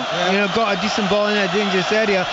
But one of Scotland's biggest problems here is because of Foden and because of the man Walker on the right hand side, their biggest powerhouse, the left hand side of Tierney and Robertson, they've just not got there, have they? No, they haven't. Kyle Walker's he's got better with age. He's getting better every season as well, by the way, Kyle Walker. Yes, Gareth Southgate saying after the Ukraine game on Saturday night that he's twice persuaded Kyle Walker not to go into international retirement. And I mean, he's so fit, he's in such good shape. And I was talking to him Saturday night about the possibility of him moving to Bayern Munich, but in the end it looks as though he's going to be getting a new contract with Manchester City. Here's Kane in the centre circle. Kane, low ball to the right hand side. Rashford's over here for the time being. Rashford now through the middle to Bellingham, forward of the centre circle, to his right to Foden. Foden now with the left foot to Walker, who's arrived in the full back position. There's no defender there, so he just holds it up, plays it back to Kane. Kane with a cross to the edge of the 6-yard box and a diving header away. Thought Bellingham might have taken a bang on the head there, but he's actually up onto his feet after that was headed away. And England again posing questions for Scotland here, leading by 2-0. Floodlights on, shining down on the pitch at Hampden, this huge bowl of a stadium, almost 3,000 England fans in great humour in their section, enjoying England in possession. Maguire passing it forward towards the left hand side. Rashford drops deep, back to Maguire again, and then across to Lewis Dunk, who it would seem is very much putting himself in the picture for the Euros next summer once England get their qualification sorted out. In terms of Scotland's qualification, well, it looks as though it won't be confirmed tonight. Norway winning 2-0 against Georgia, but Norway and Spain do play each other in Oslo next month. Scotland needing maximum of 2 points to qualify, and it is possible next month it might happen without them playing. Here is Rashford to the left hand side. Bellingham and Rashford together, but just an overhit pass. McTominay puts the challenge in, and an unforced error, and it's out of play for a throw to Scotland. I just think England don't seem to have that, they're winning the game, they're cruising, come off the pace slightly. I'm sure we're going to see a lot of substitutions in the next 10-15 minutes. England at the minute still in control of the game. Not as good as the first half, where for me they were absolutely brilliant. Yeah, changes are being prepared. Lyndon Dykes, I think Ryan Christie was the other one, the Bournemouth man, who's going to come on, so Steve Clarke is going to make a couple of changes. 2-0 down. Last time England won at Hampden, that was last century, when Paul Scholes scored those 2 goals in the Euro 2000 playoff win. England have won in Glasgow since then, the friendly in 2014, but that was played at Celtic, when I remember Wayne Rooney springing a somersault when he scored. Andy Robertson scored in that game as well. Foul on Calvin Phillips, 10 yards inside the Scotland half, so a free kick to England on the right. The Scotland changes will be coming shortly. 10 minutes into the second half, England play it back to Rice in the centre circle, and now Lewis Dunk and Maguire again. as you will hear from the crowd reaction. Kieran Trippier, right-footed ball forward. This is for the run of Bellingham, who did look as though he might have been in an offside position, but there is no flag. Bellingham in the full-back position is able to slip the ball to Rashford. Now Trippier, this is all on the England left. Rashford back to Trippier again. Across comes Hickey, and then the tackle comes in on Rashford from McTominay, and it's a throw-in for England, level with the edge of the Scotland penalty area. Clubmates again there, McTominay and Rashford together on opposing sides tonight. Trippier waiting to take this throw, which he does, and Kane totally off balance, volleys it straight out of play for a throw. Well, he's got very good balance, Harry Kane, but that was impossible for him. Be interesting to see the Scotland players, to be honest, they do look leggy, don't they? You know, and I think they do. They've looked leggy from the start, but they've been chasing shadows for the vast majority of this game for nearly an hour. I think there's one or two players there that won't be devastated to be taken off and get a little bit of a rest. 2-0 England lead, and those two Scottish substitutes are just standing behind Steve Clarke and waiting for the ball to go out of play so that change can be made. Ball back with the England goalkeeper Ramsdale. Long one through the middle to Harry Kane, who up against Hendry headed it infield, but Scotland back in possession. It's not got quite the same intensity as it did for periods in the first half. Certainly had a bit of spice in it. And Gilmour now inside his own territory, forward towards McGregor, back to right-sided central defender Porteous, then over the halfway line, but McTominay is dispossessed, and England turn and set off forward again. Bellingham gives it to Rashford down the left-hand side. Rashford waiting for Trippier to arrive, waiting for the overlap, which it does, but instead it's a little 1-2 with Bellingham. Rashford, though, is challenged by Hickey, and Scotland trying to play themselves out of danger, but Trippier putting them under pressure. The ball runs for Rashford, but Rashford now finds Kane on the edge of the D. Kane trying to find a position, running from left to right, goes for a chip, but chips it behind. He's claiming that it took a deflection. That's a corner, and he can't believe it's not been given as a corner. Oh, well, you can see from here, I think he tries to chip him to the far post. There's a deflection definitely of Tierney, I think, in a way it was for a corner, but how did they not saw it? And one of the things I suppose England have played at this line level, I mean, it's not even a doubt there. I mean, we can see it. Having said that, we're dead on line. We'll get a better angle on it than the referee had on it, but this changes now. Scotland needed, and you do feel sorry for some players. See if you're playing up front on your own, as Adams had. He's had nothing, hasn't he? Absolutely nothing. No, but there's not even anybody near him. He doesn't get support if he does hold it up. He hasn't got somebody he can flick it off to. There's just nobody near him. It's Billy Gilmour who's coming off from centre field. So Ryan Christie is on into the midfield. Well, I think he might Lyndon do is Dykes up front for Che Adams. He could put McTominay back there. So if you've got McTominay back in a kind of more defensive midfield area, and that gives him a chance to go a little bit further forward. You bring a player who's got real attacking talent about him. But it's whether Ryan Christie's actually going to get enough of the ball in the last third. So double change for Scotland. Lyndon Dykes of QPR yet to score for Queen's Park Rangers this season in the Championship. Did score though in the exceptionally important win that Scotland had in Norway at the end of last season. So Dykes is on, and Ryan Christie 2. Scotland 0, England 2. Half an hour to play here at Hampden. Porteous up towards Hickey, just inside his own half. England drop behind the ball.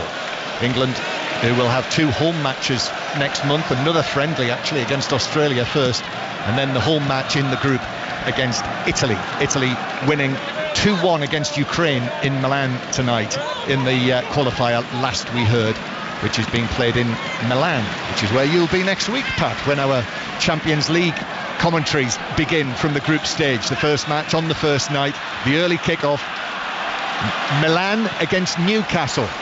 You'll hear that on 5 Live, and then many more Champions League commentaries during the course of the season. But here, Scotland coming forward. Hickey though overhits it. It just runs through to Ramsdale, who can easily move to his left and pick it up. Just watching England again. Chris is right. slowed it down a little bit. Why go and exhaust yourself? It's a friendly game, you're 2-0 up. You're actually saying to the opposition, come out, come on, attack us. You're 2-0 down, your home team. Come out and leave gaps for us to run into. Scotland have been less gung-ho, and as we were talking before, I do think Scotland look more like a back four just now. Yeah, Tierney's. I think that's one of the reasons why it's got to leave it harder for England. He's told the wing backs to push on more. He's more said, look, go and play 20-30 yards higher. Don't need you in the lane at the back, letting the full-backs have the ball easy. They've told them to play, it's a bit braver. But England, as you say, just slowed it down. They dictated the tempo first half, and they dictated the tempo second half.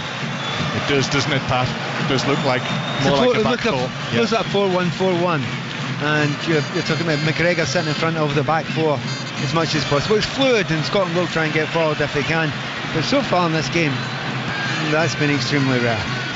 Scotland 0, England 2, and it looks like this Scotland winning streak is coming to an end here. But it's the qualifiers that really matter. Maguire playing it out towards the left-hand side. Trippier, that bounced awkwardly for him, and he was being put under pressure by Christie. Ball runs though for Rashford on the halfway line. Rashford battling away for it, keeps possession. He was claiming he was being fouled there. As a result, he's saying he misplaced the pass. Rashford's furious about that, turns, waving his arms at the referee. It finds its way all the way back to goalkeeper Gunn. Out to Robertson. Now McGregor across the field towards McTominay. McTominay, a little bit of space opens up in front of him, but Rice then closes him down. So McTominay goes for the big, long crossfield pass. Robertson on the volley, and Christie keeps it in, hooks it back towards the edge of the area, but hooked it straight to England's Calvin Phillips. However, McGregor for Scotland again, and then Robertson, Christie, right-footed ball into the penalty area. McGregor back towards Robertson, who curls one over, but over everyone inside the penalty area and out for a throw-in. When you say everyone, you mean the one Scottish player and the four defenders. Now, given his due, McGinn was fairly close as well, but he stakes against four in there, and you've got to do something really special to do that. But once again, Scotland a little bit further up there. Looked a little bit different. I think Christie's come on and made a difference. He looks sharp, lively in the ball. He's always been a good footballer, hasn't he? He's got a good football brain on him. He's got excellent first touch. He's aware of people around him. Yep, came on as a substitute on Friday, likewise today, as Bellingham, trying to bring the ball down, has just given it away to McGregor, and then a shot from distance from Christie, 25 yards plus, but had a go, dragged it wide by 3 or 4 yards of the right post as he looked at it. There was absolutely nothing else on for him. Didn't have the full-back or the wing-back flying up the left-hand side to give him a hand, so he was on his own, so he let fly from there. Long shot in every manner of means. So it is a goal kick that Ramsdale will take. Aaron Ramsdale. His Arsenal team will be away at Everton on Sunday. That's one of our Premier League commentaries this weekend, as incidentally is West Ham Manchester City, which is a very interesting one. Saturday afternoon, 3 o'clock. That you will hear on 5 Live when the Premier League resumes this weekend. But Scotland with McTominay. Now here's Hickey. Hickey up towards the edge of the penalty area. He gets it back from McGinn and shoots left-footed, but that was blocked by Dunk. He threw himself in front of it. Scotland back in possession. This is better. This is better. The substitutions have helped Scotland. Ball into the penalty area. Dunk very coolly chests it back to Ramsdale. He's impressed, Lewis Dunk. Well, that's probably the most impressive moment in the game so far. A whipped ball in. Most would just header it anywhere or try and lash it with the left foot. Calm as you like, chests it back to his goalkeeper with blue shirts around him, it has to be said on that occasion. Yes, he looked good there. Yeah, Lewis Dunk has had the look tonight throughout the match of a player who, when Gareth Southgate said to him, do you fancy this? Said, you better do. Ball into the edge of the penalty area, but again it's Dunk strong against Dykes, and he's able to head it back after winning the initial duel to Aaron Ramsey. Yeah, he's got a little bit of everything, Dunk, hasn't he, in terms of his qualities. And I think over the years people have questioned his positional sense and his pace at times. We know the Premier League's a very hard league to play, but I think he reads the game very well, and I think that helps him enormously, the way he can read it. And I think he's had good coaches at Brighton. Scotland 0, England 2. No further addition to the score after Foden and Bellingham scored in the first half in the space of around 3 minutes. The first one, Kyle Walker driving the ball across, You were, I think you were undecided between the two of you. No, I actually saw the replay of it, John, and I think he just directs it onto the target. He's quick feet, but at first I thought he just hit him. But when you actually watch it again, he does actually direct it onto the target. He doesn't know where it's going, but he does direct it onto the target. Better from Scotland this around the edge of the England penalty area. McGinn and Hickey, but it breaks down, and England are off with the ball again. It's Rashford flying down the wing for England, still going halfway inside the Scottish territory, plays it into the box to Bellingham. Bellingham though overhits the cross on the turn, just got underneath it and it drifted away over the angle of post and bar. And Kane was wide open in the front there, wasn't he? It was 6-yard line, nobody near him, just needed to get to the ball to him. Scotland through the middle to McGinn, and now to the right hand side. Robertson is out there. Robertson into the area, drives it across, it's deflected, it's an own goal, and it's Harry Maguire. Scotland have a goal back, created on the counter-attack. Robertson slipping it across, and on the stretch Maguire gave Ramsdale no chance, and Hampden absolutely loved that.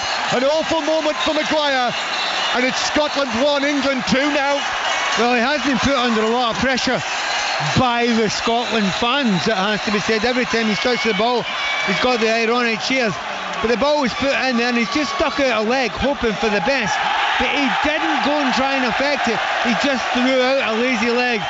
And listen to the reaction of those fans. He's been getting a lot of stick off the Scottish fans, we know that, but he's unlucky. He stuck his foot out to try and block it. It's come off his toe. Ramsdale's already on his way down to the right. It's gone in. But I tell you what's improved Scotland a lot, playing Hickey further forward. He's very dangerous running down that right in the final third. Just that change to the back four. You know, Hickey's a normal right back now. He knows his job. It's not complicated, and it just looks a lot better. And now the mood in Hampden has rather changed, and Scotland sweeping forward again, and Robertson playing it in left-footed, and Dykes got his head to it in between two England defenders, but could only head it well wide as he stretched for it. So Scotland 1, England 2, and perhaps the outcome is not certain after all. You'll hear the remainder of it with Chris Waddle, Pat Nevin and Ian Dennis. Thank you, John. Well, we had a stirring finish here at Hampden the last time we were here in June 2017, when it finished 2-2, and who would have thought, with the level of control that England have had in this game, that all of a sudden we could be talking about Scotland trying to salvage something. Well, give Scotland credit, they've had a go. England have come right off the pace, trying to play too much possession, didn't stick to what they did first half, moving the ball, 1 and 2 touch football, which was great on the eye. They've been a bit sloppy this half, and give Scotland credit, nothing to lose, started putting bodies forward and asking questions. And Robertson is forward, and the irony as well, given the fact, as Pat was saying, that there were so many ironic chants when Harry Maguire was touching the ball by the Scotland supporters as soon as he came on, and then they were genuinely cheering as that own goal has reduced the arrears. Scotland 1, England 2, just over 20 minutes remain on BBC Radio 5 Live, and there is activity down below for England. We're going to be seeing Eze, who's going to be coming on, and Bukayo Saka is also going to be coming on, so a double change for Gareth Southgate. And still Harry Kane remains on the field with 69 minutes played, by him playing Bayer Leverkusen on Friday. The England captain still out there.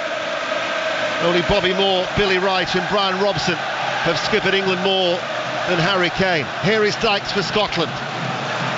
Now with McGinn, midway through the England half. Out to Robertson.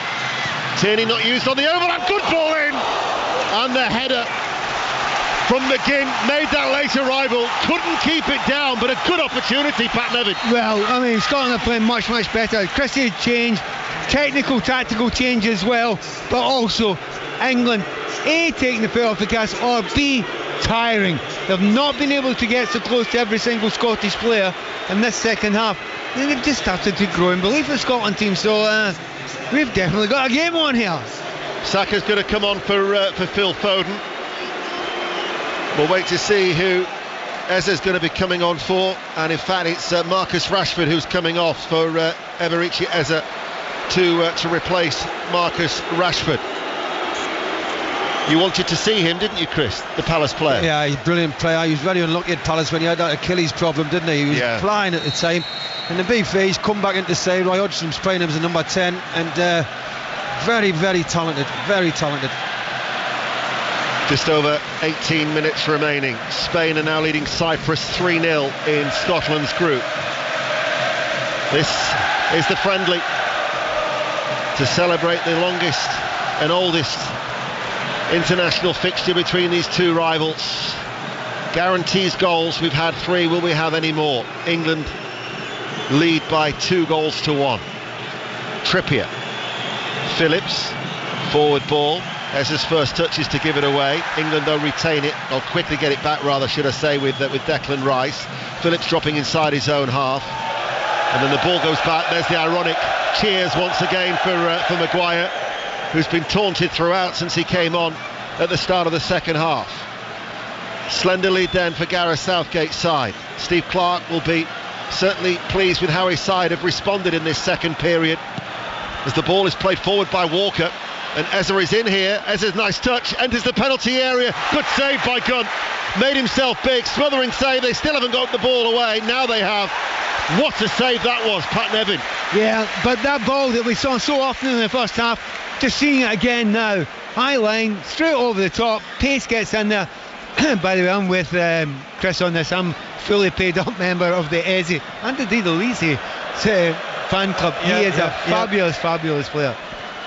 Angus Gunn, who's done well, 4 clean sheets in his 5 appearances before tonight, who of course was part of the training camp ahead of the World Cup, ahead of Russia in 2018, and Gareth Southgate, Angus Gunn, switched his allegiance in March.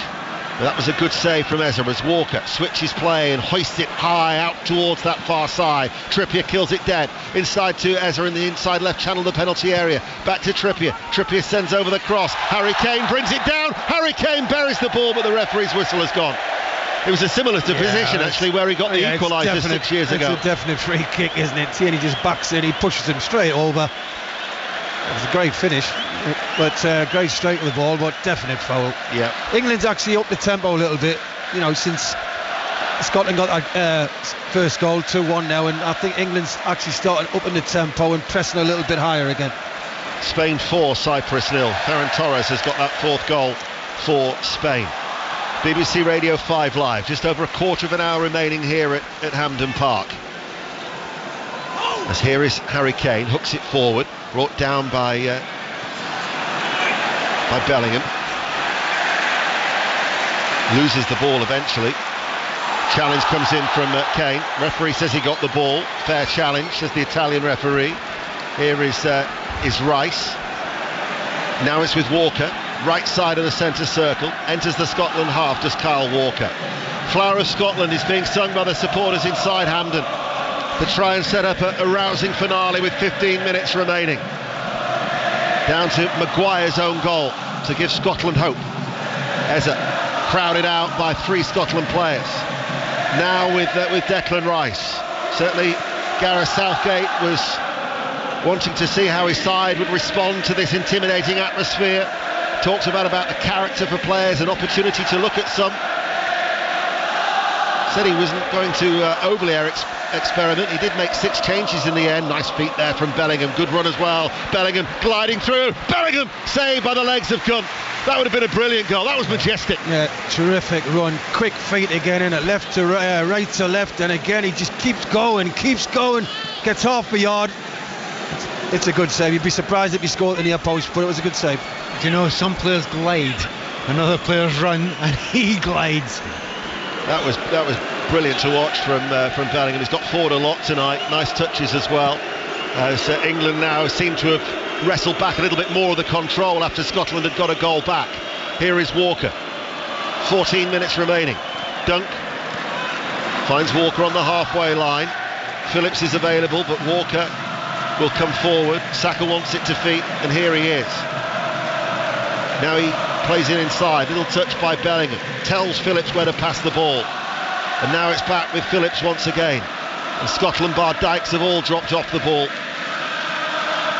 And dunk to Maguire inside the England half. Rice, and now with Dunk once more. Harry Kane tried to drop deep, interception though from McGregor. Christie, Phillips tries to put McGregor under pressure, but he comes away with the ball. Leaves it now for Robertson on this near side, the left, being urged on by Steve Clarke.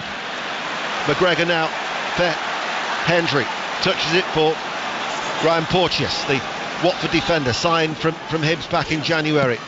Plays it along the ground. Dykes midway through the England half, being tracked by Phillips. Back to Porteous on the halfway line. Diagonal ball towards Christie. Downward header though by Walker. Rolling his man there was Saka, who's having his shirt pulled right in front of the referee. And eventually he gives a free kick and then shows a yellow card. As blatant as you'll see all night. Yeah, and Tierney knows that he'd been turned there. He got himself in a bad position. Saka was away, so he felt he had to do that there. But you're right about England. They have changed it. They have upped the tempo. The players that they brought in have asked a couple of different questions as well. For Scotland to get something out of this game, they need to up the tempo themselves. But they look as if they're finding that hard to do just now. Free kick was not. The referee wasn't happy with Kyle Walker taking it. Scotland, I think, are looking to make another substitution. Stuart Armstrong, I think, thought he was going to be coming on. Steve Clarke in conversation with John Carver, talking into his left ear there as they're plotting a change. So there is going to be a Scotland substitution in the offing. Walker still hasn't taken this free kick here on BBC Radio 5 Live. He used to clean my boots at Newcastle. John Carver? Yeah. Well, I didn't let anyone clean my boots, I don't know. Here is Saka. Bellingham. Did he do a good job? Oh yeah. Header back by Rice to Walker, right hand side. Walker sent in a brilliant ball. It was dropping, it was curling, very, very awkward to deal with. Eze to Rice, 30 yards out from goal. Walker's made the run. Headed away by Christie, backpedaling into his own penalty area. Only as far as Saka, right corner of the area. He goes for the curler. That was blocked by Robertson. Scotland are being forced back. Rice shows his strength, comes away, brings the ball in, curls it in towards that far side, and it's seen behind by Hickey for a corner kick as Spain have got a fifth goal at home to Cyprus. Brilliant, Rice. I mean, England have upped the tempo. That spell they had when Scotland got on top and scored the goal, own goal by Maguire, obviously. Since then, they made the subs, and England now have took control again of the game. Corner kick for England over on that far side, in their white shirts, playing from left to right as we look. So it's going to be, I'd imagine, an in-swinger from Trippier on that far side, the left. In it comes now, headed away by Dykes, who scampers after it. Kyle Walker is the player who will see it back to Ramsdale. It's going to be a double change for Scotland. We will see Stuart Armstrong, and we'll also see Lewis Ferguson as England are attacking. Far side the left, Bellingham. He goes back to Rice. Rice goes inside. Phillips gets a touch back towards Maguire. Maguire now gets it back once again. So the Scotland supporters enjoying every time he touches the ball. Here though is Rice to Dunk. Now with Walker. Phillips is going on ahead of him. And now Phillips finds the space. Saka makes the run in off the right touchline, midway through the Scotland half. Robertson has gone with him. Saka holds onto the ball, but he's been forced back. He has to turn on the halfway line. Walker is ahead of him. Ezra had made the run, not spotted. Instead it goes towards Maguire. Trippier stays out wide on the left, midway through the Scotland half. Ezra now finds the Newcastle player, brings Rice into the equation. Rice now finds Bellingham. Bellingham in a central area, challenged by Christie, runs away from Christie. Bellingham now finds Harry Kane, and the England captain settles it. Brilliant goal again by England. They restore their 2-goal advantage. Bellingham at the heart of it, and Harry Kane, the England captain, finishes it off. Scotland 1, England 3. What a brilliant goal. Possession by England. Didn't rush it. All in composure. Brilliant. Everybody having a touch of the ball, waiting for the opportunity. Never forced it. And when it did come round, Bellingham picks it up. And that's what we want to see from him. Turning, driving at defenders. And when you give Harry Kane a chance like that, he is not going to miss that. Bellingham does a great turn. It releases it just at the right time. Good first touch by Kane with his right foot. Super finish with his left foot. Well, Pat, at the weekend. Gareth Southgate said it didn't click in the final third. Certainly clicked tonight. Yeah, certainly Bellingham. I talked about his gliding past players. He basically took a whole defence out there, didn't he? The dribble, the movement he made, and then when everyone goes towards him, he's got the awareness to go and slip the ball through to the one man the Scottish fans do not want to see on the ball. And Harry Kane gets his goal. It's been coming, but Bellingham, that was genius. The double change has been made. Kieran Tierney and John McGinn are the two players who've come off the field for Scotland. Stuart Armstrong of Southampton has come on, and Lewis Ferguson, the former Aberdeen player, son of Derek, nephew of Barry, both of course Rangers and Scotland in their careers, now plays his football in Bologna. Lewis Ferguson comes on for just his 7th appearance for Scotland, but England lead by 3-1 with 8 minutes remaining, and that really was an excellent goal from England. And Harry Kane with goal 59 for his country, and it looks like he's going to play the whole game. I think Gareth Southgate, I'll take him off. The way they were playing 2-0, I'll take him off, but give Scotland the credit. They upped the tempo for 20 minutes, 15 minutes the second half. Got a goal back. He's probably thought, I'm going to leave him on now. I wouldn't be surprised if he comes off. Well, Wilson's coming on, so yeah. I thought we might have had a look at Eddie Nketiah tonight. First time in the England squad. Wonder whether he could have made his debut, but Callum Wilson instead is going to be coming. That will be a sign then that Kane's coming off for sure. 3-1. Stuart Armstrong goes deep with a free kick. Porteous gets his head onto it, drops out of play for a goal kick. And in fact, Conor Gallagher is also going to be coming on. So the raft of changes that we anticipated in this second half. Callum Wilson coming on for just his 9th appearance. Conor Gallagher likewise, cap number 9. And it's Bellingham who's been coming off, and he has absolutely been superb. Yeah, he's a class apart. I mean, they're a top class international player who, as the game went on and space developed, we always say the same thing: good players like space, and when space develops, he uses it so incredibly well. And he seems to have different gears. Lovely player to watch. I think what I like about him is his confidence. If he loses it a few times, he'll still think, next time I get it, I'm going to make something happen. I'm going to do it again. I'm going to make something happen. He never seems to get down about it. He's so positive from what he does. And that's the sign about a player. He's not fulfilled his potential probably yet. He's still got a lot to learn. We'll see so many players come on the scene at a young age, and you think, oh, he's going to be unbelievable. Now he's just got to maintain his progression, keep doing what he's doing for the next, so many years, and he will go down as one of the greats. Yeah, he will.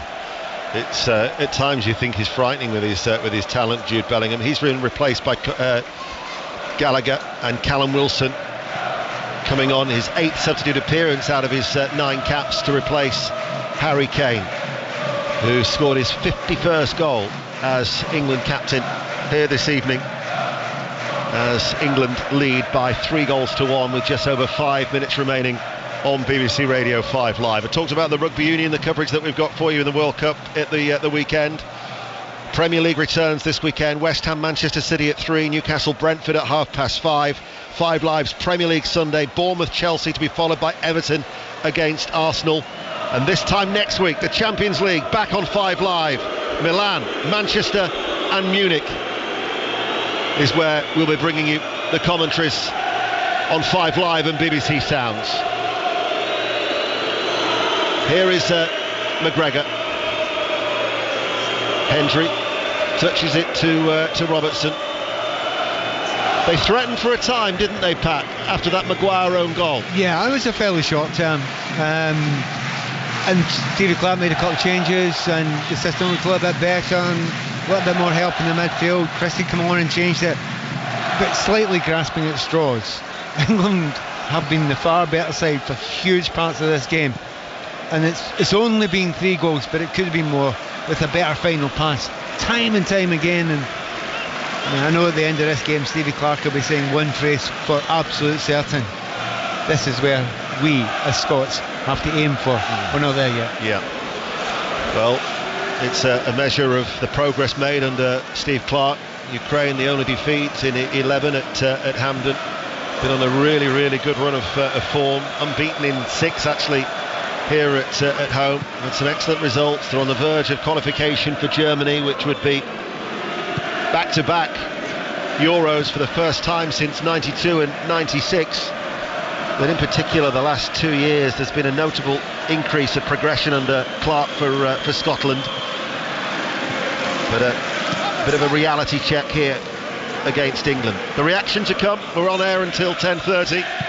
Laura McGee sitting in for Colin Murray takes over at 10:30. If we're unable to bring you any live reaction before then of course you can hear it on the 5 Live Football Daily, and don't forget the Rugby Union Daily podcast throughout the World Cup is also available on the usual outlets. But with 3 minutes remaining, a number of the Scottish supporters now are just starting to trickle towards the exits at this sellout crowd. Always a brilliant atmosphere at Hampden, but the wait will go on for a win against the old enemy here in Scotland. 1985 was the last time. The year of Live Aid. Back to the Future was on the big screen, and would you believe the first mobile phone call was made in the UK in 1985. Told you. Look what you can do now with mobiles. It was Ernest Harrison. Here is Saka to Walker. Midway through the Scotland half, Gallagher had made the run ahead of him. Walker just actually stands still, puts his foot on the ball, and again England are back in command. 3-1 they lead against Scotland. So what stands out first of all from an England point of view for you, Chris Waddle, tonight? All-round game's been brilliant, and actually in the final third they've took chances, they've created chances, and that's what's the worrying. For the talent we've got, the last few internationals, you don't think we create as much as we should with the ability that we've got, but tonight we've saw that. People are picking the ball up, taking players on, early balls, good passes, good weight of passing in the final third. Actually looked like England's going to score every time they go forward, really. So I've not been seeing that in a few games, so fair play to them on that. All-round performance tonight has been brilliant. It was a diagonal ball by Phillips looking for Kyle Walker. Excellent again on this right-hand side. A lot of empty seats now inside Hampden. Pat Nevin, what do you think the Scotland fans will take from this performance? Honestly, I'll tell you, they won't worry. They really won't be that worried, because we know that there was a long way to go, and we've gone a bit of the distance, but that road is still to be run, to be walked by Scotland, and it's going to be hard, and it's going to be against top teams, and England are a top team. For Scotland to do well against the very best teams in the world, Scotland have to be 100%. They have to be knowing that they will fight and chase and battle for the entirety of the game. We've got to get a bit of luck as well. All those things missing to some degree tonight, but I think Stevie Clark will accept that and know that and feel that if he can get those players playing at their very best, and even if it was England again, they could have a better showing. But they've all learned something. This is a quality England side, and we've not been able to use all our strengths yet, and that's one of the big difficulties, and that's because England's strengths have been better. Ryan Jack has come on for Callum McGregor, and Nathan Patterson has replaced Aaron Hickey. That's like for like, so Patterson hasn't really been blessed with much good fortune since that move to Everton, with so many injuries hampering his progress, but he's a real talent. Is the former Rangers man, so he'll come on for the closing stages, and we'll be about to find out how much added on time there will be as Gallagher overhits that. He was a little bit off balance as he was running forward to the edge of the area, and Angus Gunn, all in yellow, made the... I thought he was going to pull the trigger himself. He got himself in a great position. There's 3 minutes added on. Yeah, I thought he was going to pull the trigger. He was stretching a little bit when he made the pass. Here is Trippier to Phillips. Eza on that far side. Trippier. 3 minutes of added on time, which we're now into. There was a scenario where they were going to be keeping an eye on the Norway-Georgia result, and if it was a draw, the players were going to stay out on the pitch at Hampden to then celebrate qualification to the Euros for next summer in Germany. But with Norway leading in Oslo, that scenario isn't happening. It promised to be an extra special night for Scotland, but it hasn't panned out that way as England continue their dominance, and it will still be 1999 since the last win for Scotland against England. As Saka is fouled on the halfway line, and it will be a free kick. And Gareth Southgate will be extremely happy the way that his side had performed, and not only that, when Scotland did threaten the comeback, the way that they then wrestled back the control. Yeah, they upped the tempo, and listen, they've got a lot of experienced players here in England now. I know we've got to talk about the youngins like Bellingham, but Kane, leading the line, being around, Walker, Maguire, come on after. There's a lot of players, in this team. Rice now, a lot of cap. There's a lot of these players in this team now in positions who, being around, very experienced at this level, and I just think the confidence is there, and I kind of fault England tonight. All right, you can have that 10 minutes, 15 minutes spell where Scotland had a go and Harry Maguire puts in his own goal, but you've got to say overall the game, England have been far, far superior. Georgia have actually got a goal back in Oslo, so it's Norway 2, Georgia 1. If Georgia could scramble a late equaliser in Oslo, then that really would set the party going, and that would be the much bigger scoreline as far as Scotland fans are concerned tonight, despite losing at home to England by 3-1. So we'll keep you in touch with that if there was to be a dramatic equaliser for Georgia. Gallagher, the game is a spectacle just petering out here now. I don't think Scotland are disappointed with that really, because England could have, as they say, gone for the jugular. 3-1 is kind of an acceptable scoreline to some degree. That it's not embarrassing, but when you get to 4s and 5s, that could be, that would hurt a great deal and would stick in the memory a long, long time. As it is at the moment, it's kind of been played out. England have a little bit of a dig, a little bit of a go at the end, but I think Scotland fans and maybe even Stevie Clarke would accept that whistle now, and he's got it. There is the final whistle, and the 116th meeting between these two old rivals ends with an England victory for the 49th occasion, and they've done it in a comfortable manner.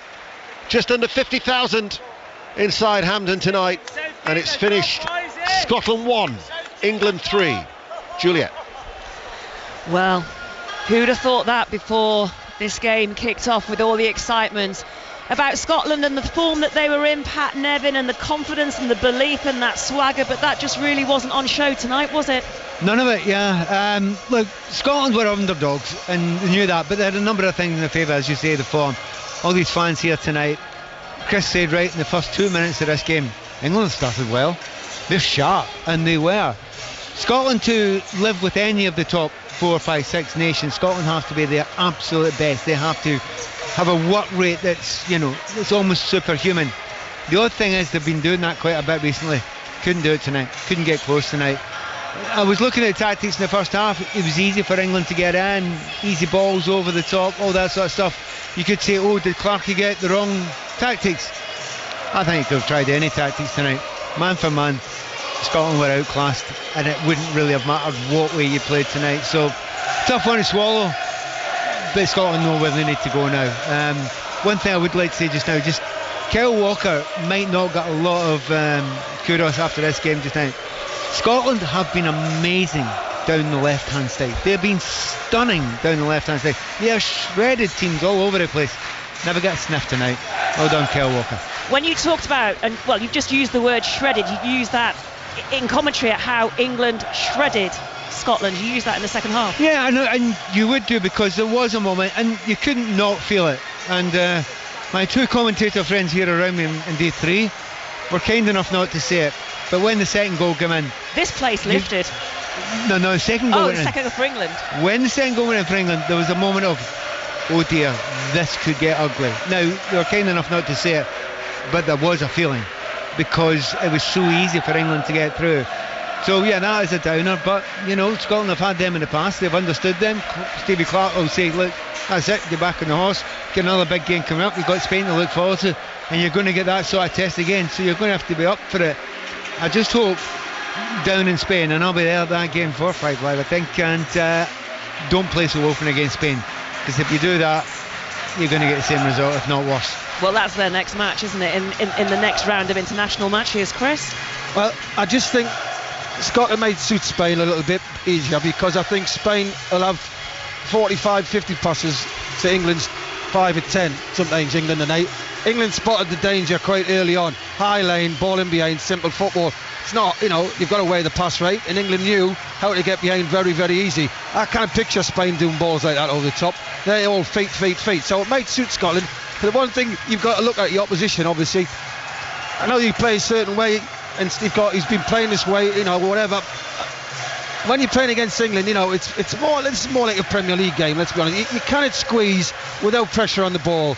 It's not easy to put a ball into space behind. The space is absolutely enormous. You're talking 30, 40 yards to drop a ball in where people can run onto it.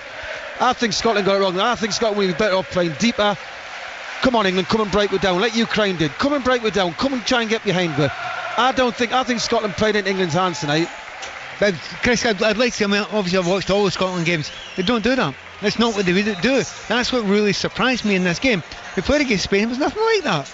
We just sat back when they play in front of us all day. That's fine. Scotland will not go to Seville and will not play like that. I promise you that they will not do that. What made them do that tonight then? I think Scotland-England. I think the fact it was this big game and the glory that Scotland get from winning is extraordinary. The devastation for losing isn't, because you can say, okay, we're on a good run.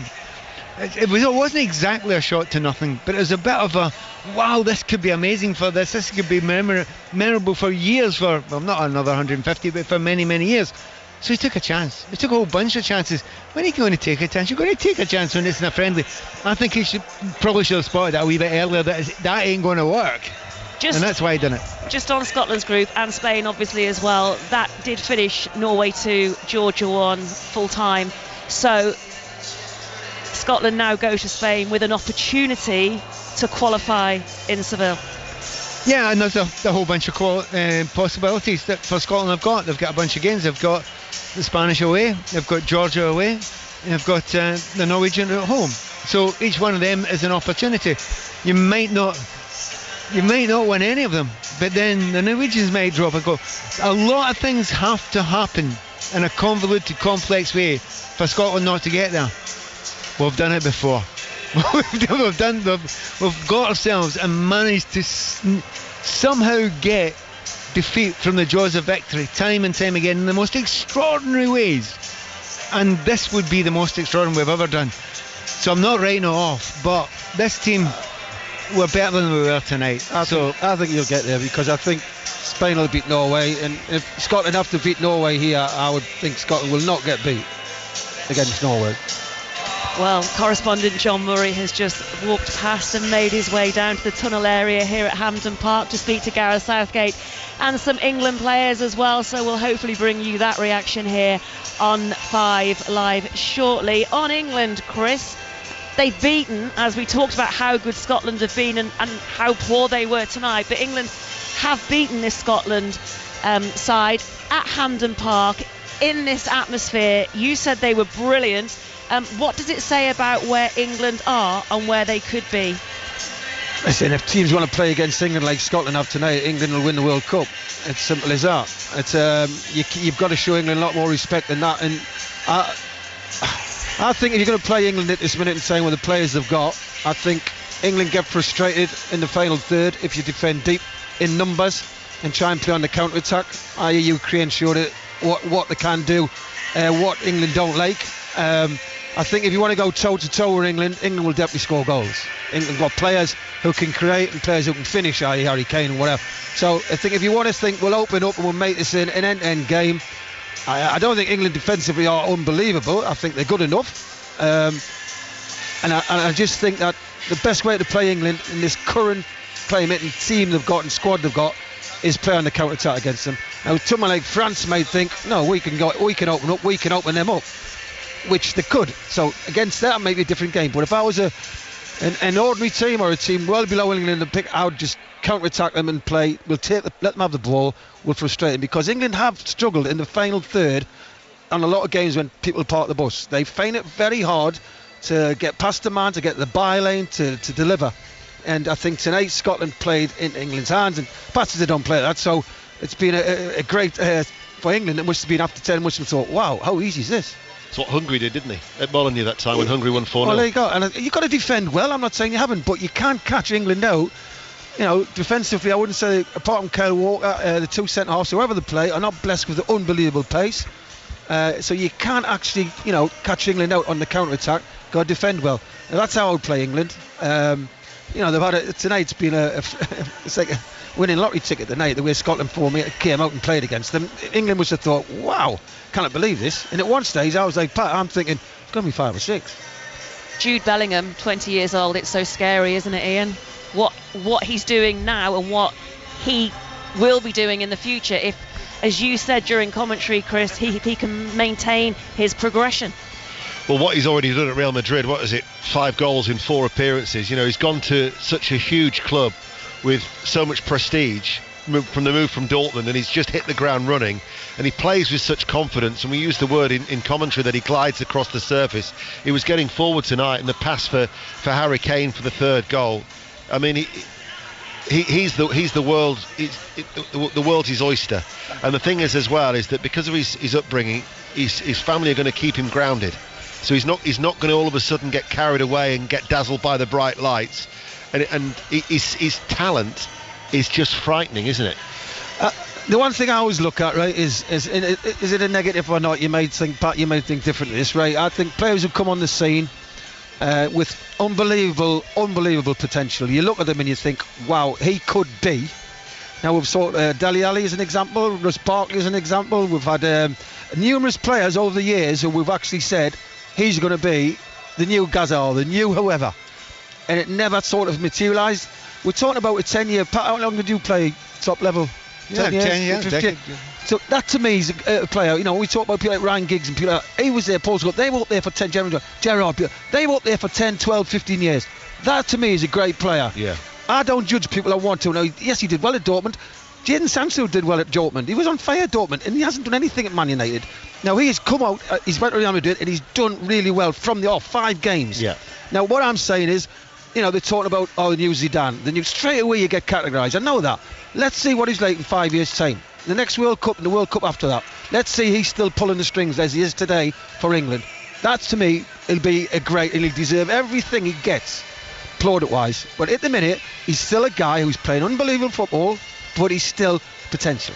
I remember though when I had a conversation with when Fabio Capello was the England manager, and he said the most telling thing about when Jack Wilshere first came on the scene is that Jack Wilshere was saying, give me the ball.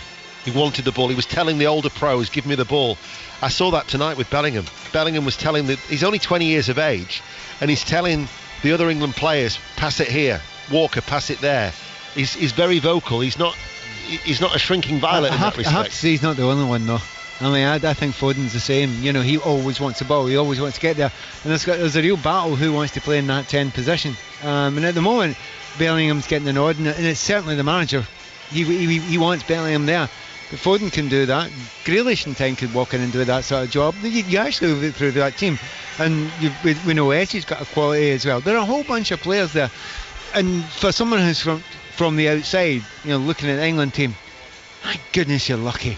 The quality. Okay, it's not luck because you've worked hard at it, and the way the game has changed in the academy system and how it's been worked has been brilliant.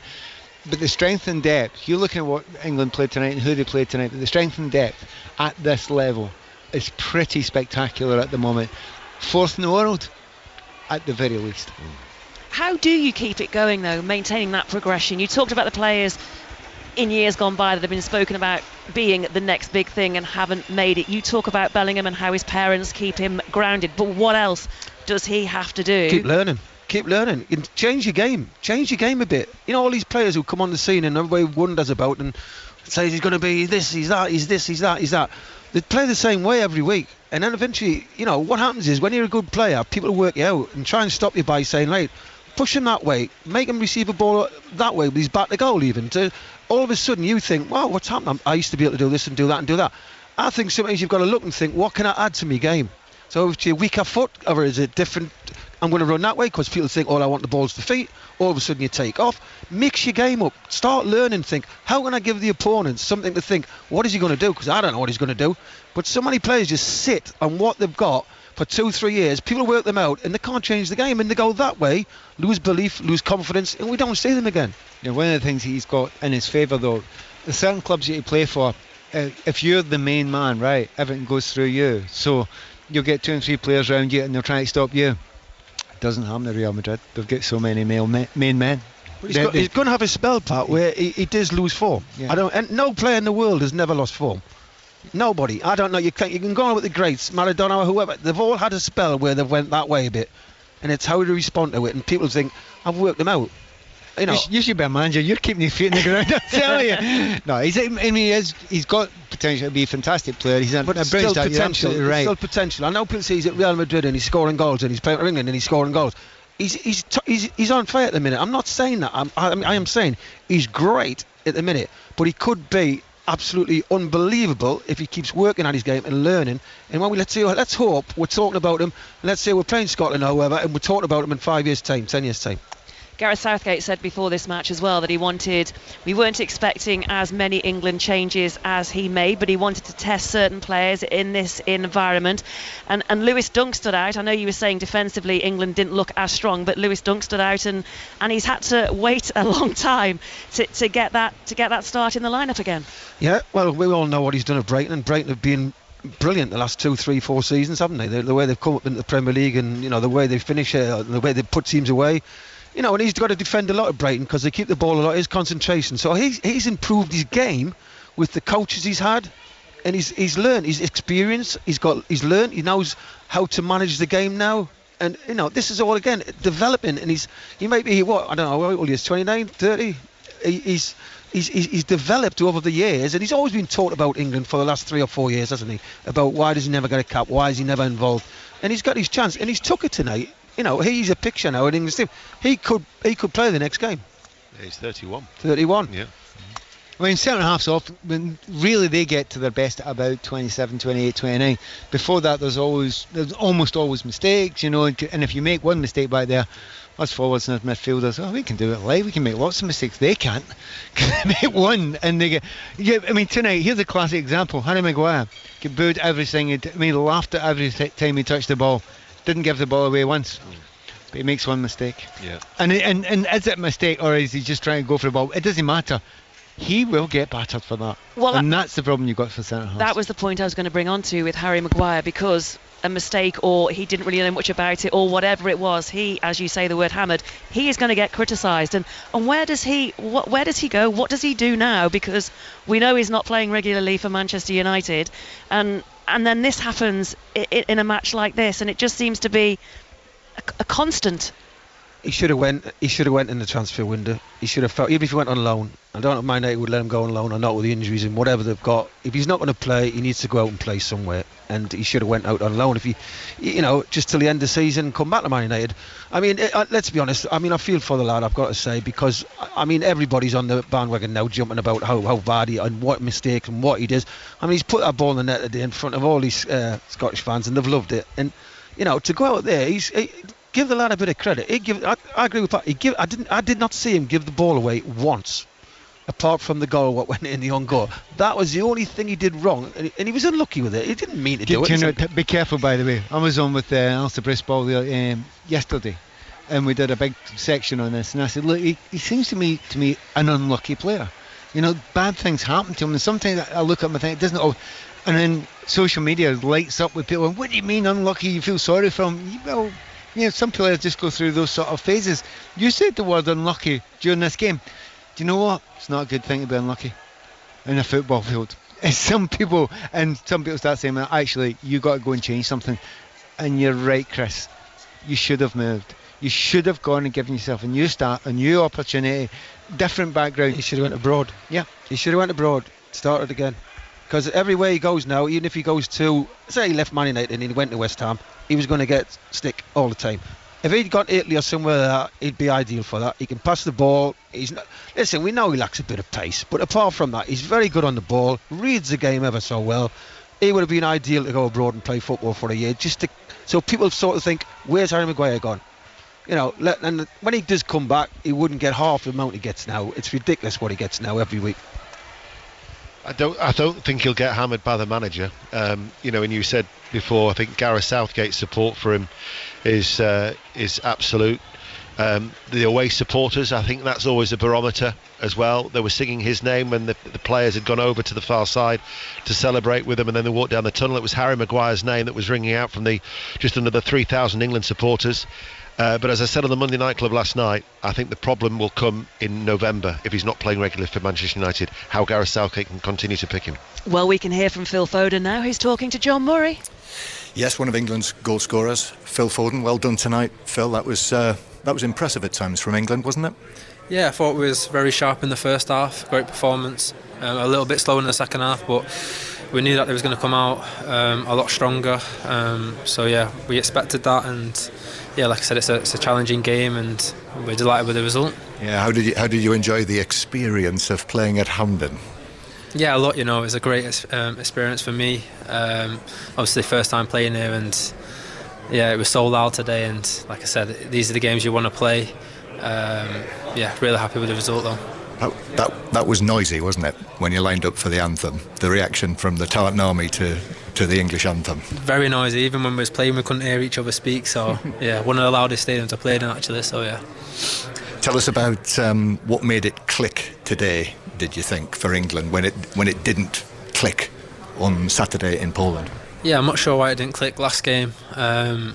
Maybe the pitch, you know, it's a little bit bobbly. It was hard to play 1 and 2 touch football. I think you had to take a few more touches than intended. But today we looked sharp. We all linked up really well. It was flowing. Yeah, it was exciting at times. Like I said though, the second half was a lot more difficult to get on the ball for me and Marcus. But yeah, like I said, it's not easy to come here and do what we did. So delighted with the performance. And just give us a little insight from you know, as one of England's young stars, of what it's like playing alongside another of England's young stars, Jude Bellingham, the youngest man in this squad, which you kind of have to keep reminding yourself, don't you? Definitely, so mature for his age. He's an unreal talent, massive talent, important for us and the way we play. So yeah, we need Jude a lot, and yeah, it's just a pleasure to play with a player like this. You know, he's so good and we link up really well. Phil Foden there talking with John Murray after England's win over Scotland in this heritage match. Interesting what he was saying. I mean, he's a young player, just as they were finishing off, Chris, but we were talking about Jude Bellingham a lot before we heard from Phil Foden. It just sounds that the players thrive off being around him as well, even though, as we said, he's only 20 years old. Yeah, I mean, players are not daft. They spot a talent when you're training against players. We had it with Gaza. Gaza walked into England's squad as if he'd been there like 10 years, straight away give us the ball, and everybody was so impressed the way he wanted the ball in any position, in any angle, and in things he wanted to do. Gaza had no respect basically for the opposition or anybody else really. He just played how he saw. It was like going in the playground at school with Gaza. It was give us the ball in any position. If Gaza had one player spare on the right and say a player on the left marked by 3 players, he'd give the ball to the player on the left. So you knew you'd have to give the ball back to him because you had 3 players around you. So he could get the ball and keep it rather than give it to the player who had nobody on him. Gaza would say, I want the ball all the time. And he just took off on it, and you got to say, unfortunately, the boy had a few injuries, but for a period, again, he was unbelievable. He couldn't get near him. And what a great, unbelievable footballer. Everyone knows Gaza's story. And Bellingham you can see the players straight away that they want to give him the ball. And he's wanting the ball. And it doesn't matter if he's marked. Give us it. This is great signs, and it's great for England. As I say, now I hope he fulfills this potential he's got, which it is enormous. The classic thing is, when Bellingham gets the ball for the third goal, there's nothing on. There's absolutely nothing on. There's a bunch of players in front of him. He's got his back to the goal. And then within seconds, 3 Scotland players are taken out of the play, and he's laid on Harry Kane with a bordering on unmissable chance, certainly unmissable for Harry Kane. And I don't know how many other players out there could have done that. And Ian, with Phil Foden there talking and with him scoring as well, and all the talk about him in the build-up to this match, did he prove his worth? I was just thinking, actually, I think that might be Phil Foden's best performance in an England shirt. It's only his 17th start. I sometimes think we haven't seen the best of Phil Foden yet in the white shirt of England that we see on a regular basis for Manchester City. There was an instance where he brought the ball down really high and just cushioned it. It was lovely control. I recall he did that once for Manchester City at Chris's former club Marseille in the Champions League. And I'm a massive fan of Phil Foden. And I think the problem is, and I listened to Pat with Ali Bruce Ball on 5 Live the other day, and Adam Crafton made the point that Gareth Southgate now is at a point where, because of Grealish, Foden, Maddison, Kane, Sterling, Saka, Rashford, that array of talent that he's got, he can only pick 3 or 4 of them. And there'll always be an occasion, and Adam Crafton made this, and I was listening, driving in, nodding in agreement, there'll always be an occasion, or why hasn't he picked so-and-so, why hasn't he picked him? And that's the problem that Gareth Southgate has got, but that is a reflection of the resources that he's got available. And Phil Foden, if you look at the last 7 games before tonight, has had to play second fiddle because it's been Saka who's constantly started on the right-hand side. It's been Kane, Saka, then they've alternated the left side of the front 3. But Phil Foden tonight I thought was excellent. I think Foden's best positions are right for me when I watch him. I think at Man City as well. I think he's in a tip between him and Saka. Whoever's in form or whoever's playing well will get the shirt. The left side obviously is Greenish, Rashford. Whoever's playing well is going to get the shirt. Simple as that. I mean, it's great to have these options. We're naming players here, by the way. You know, talented footballers, and that's what you want is a squad. You want the options. So if one of them's not doing it, it's an opportunity for the other one to grab the shirt. Well, we've heard from Phil Foden with John Murray. We'll hopefully have some more reaction in the next half hour from both the England and Scotland camps. That's all to come after the latest BBC News. It's just gone 10 o'clock with Dan Maudsley.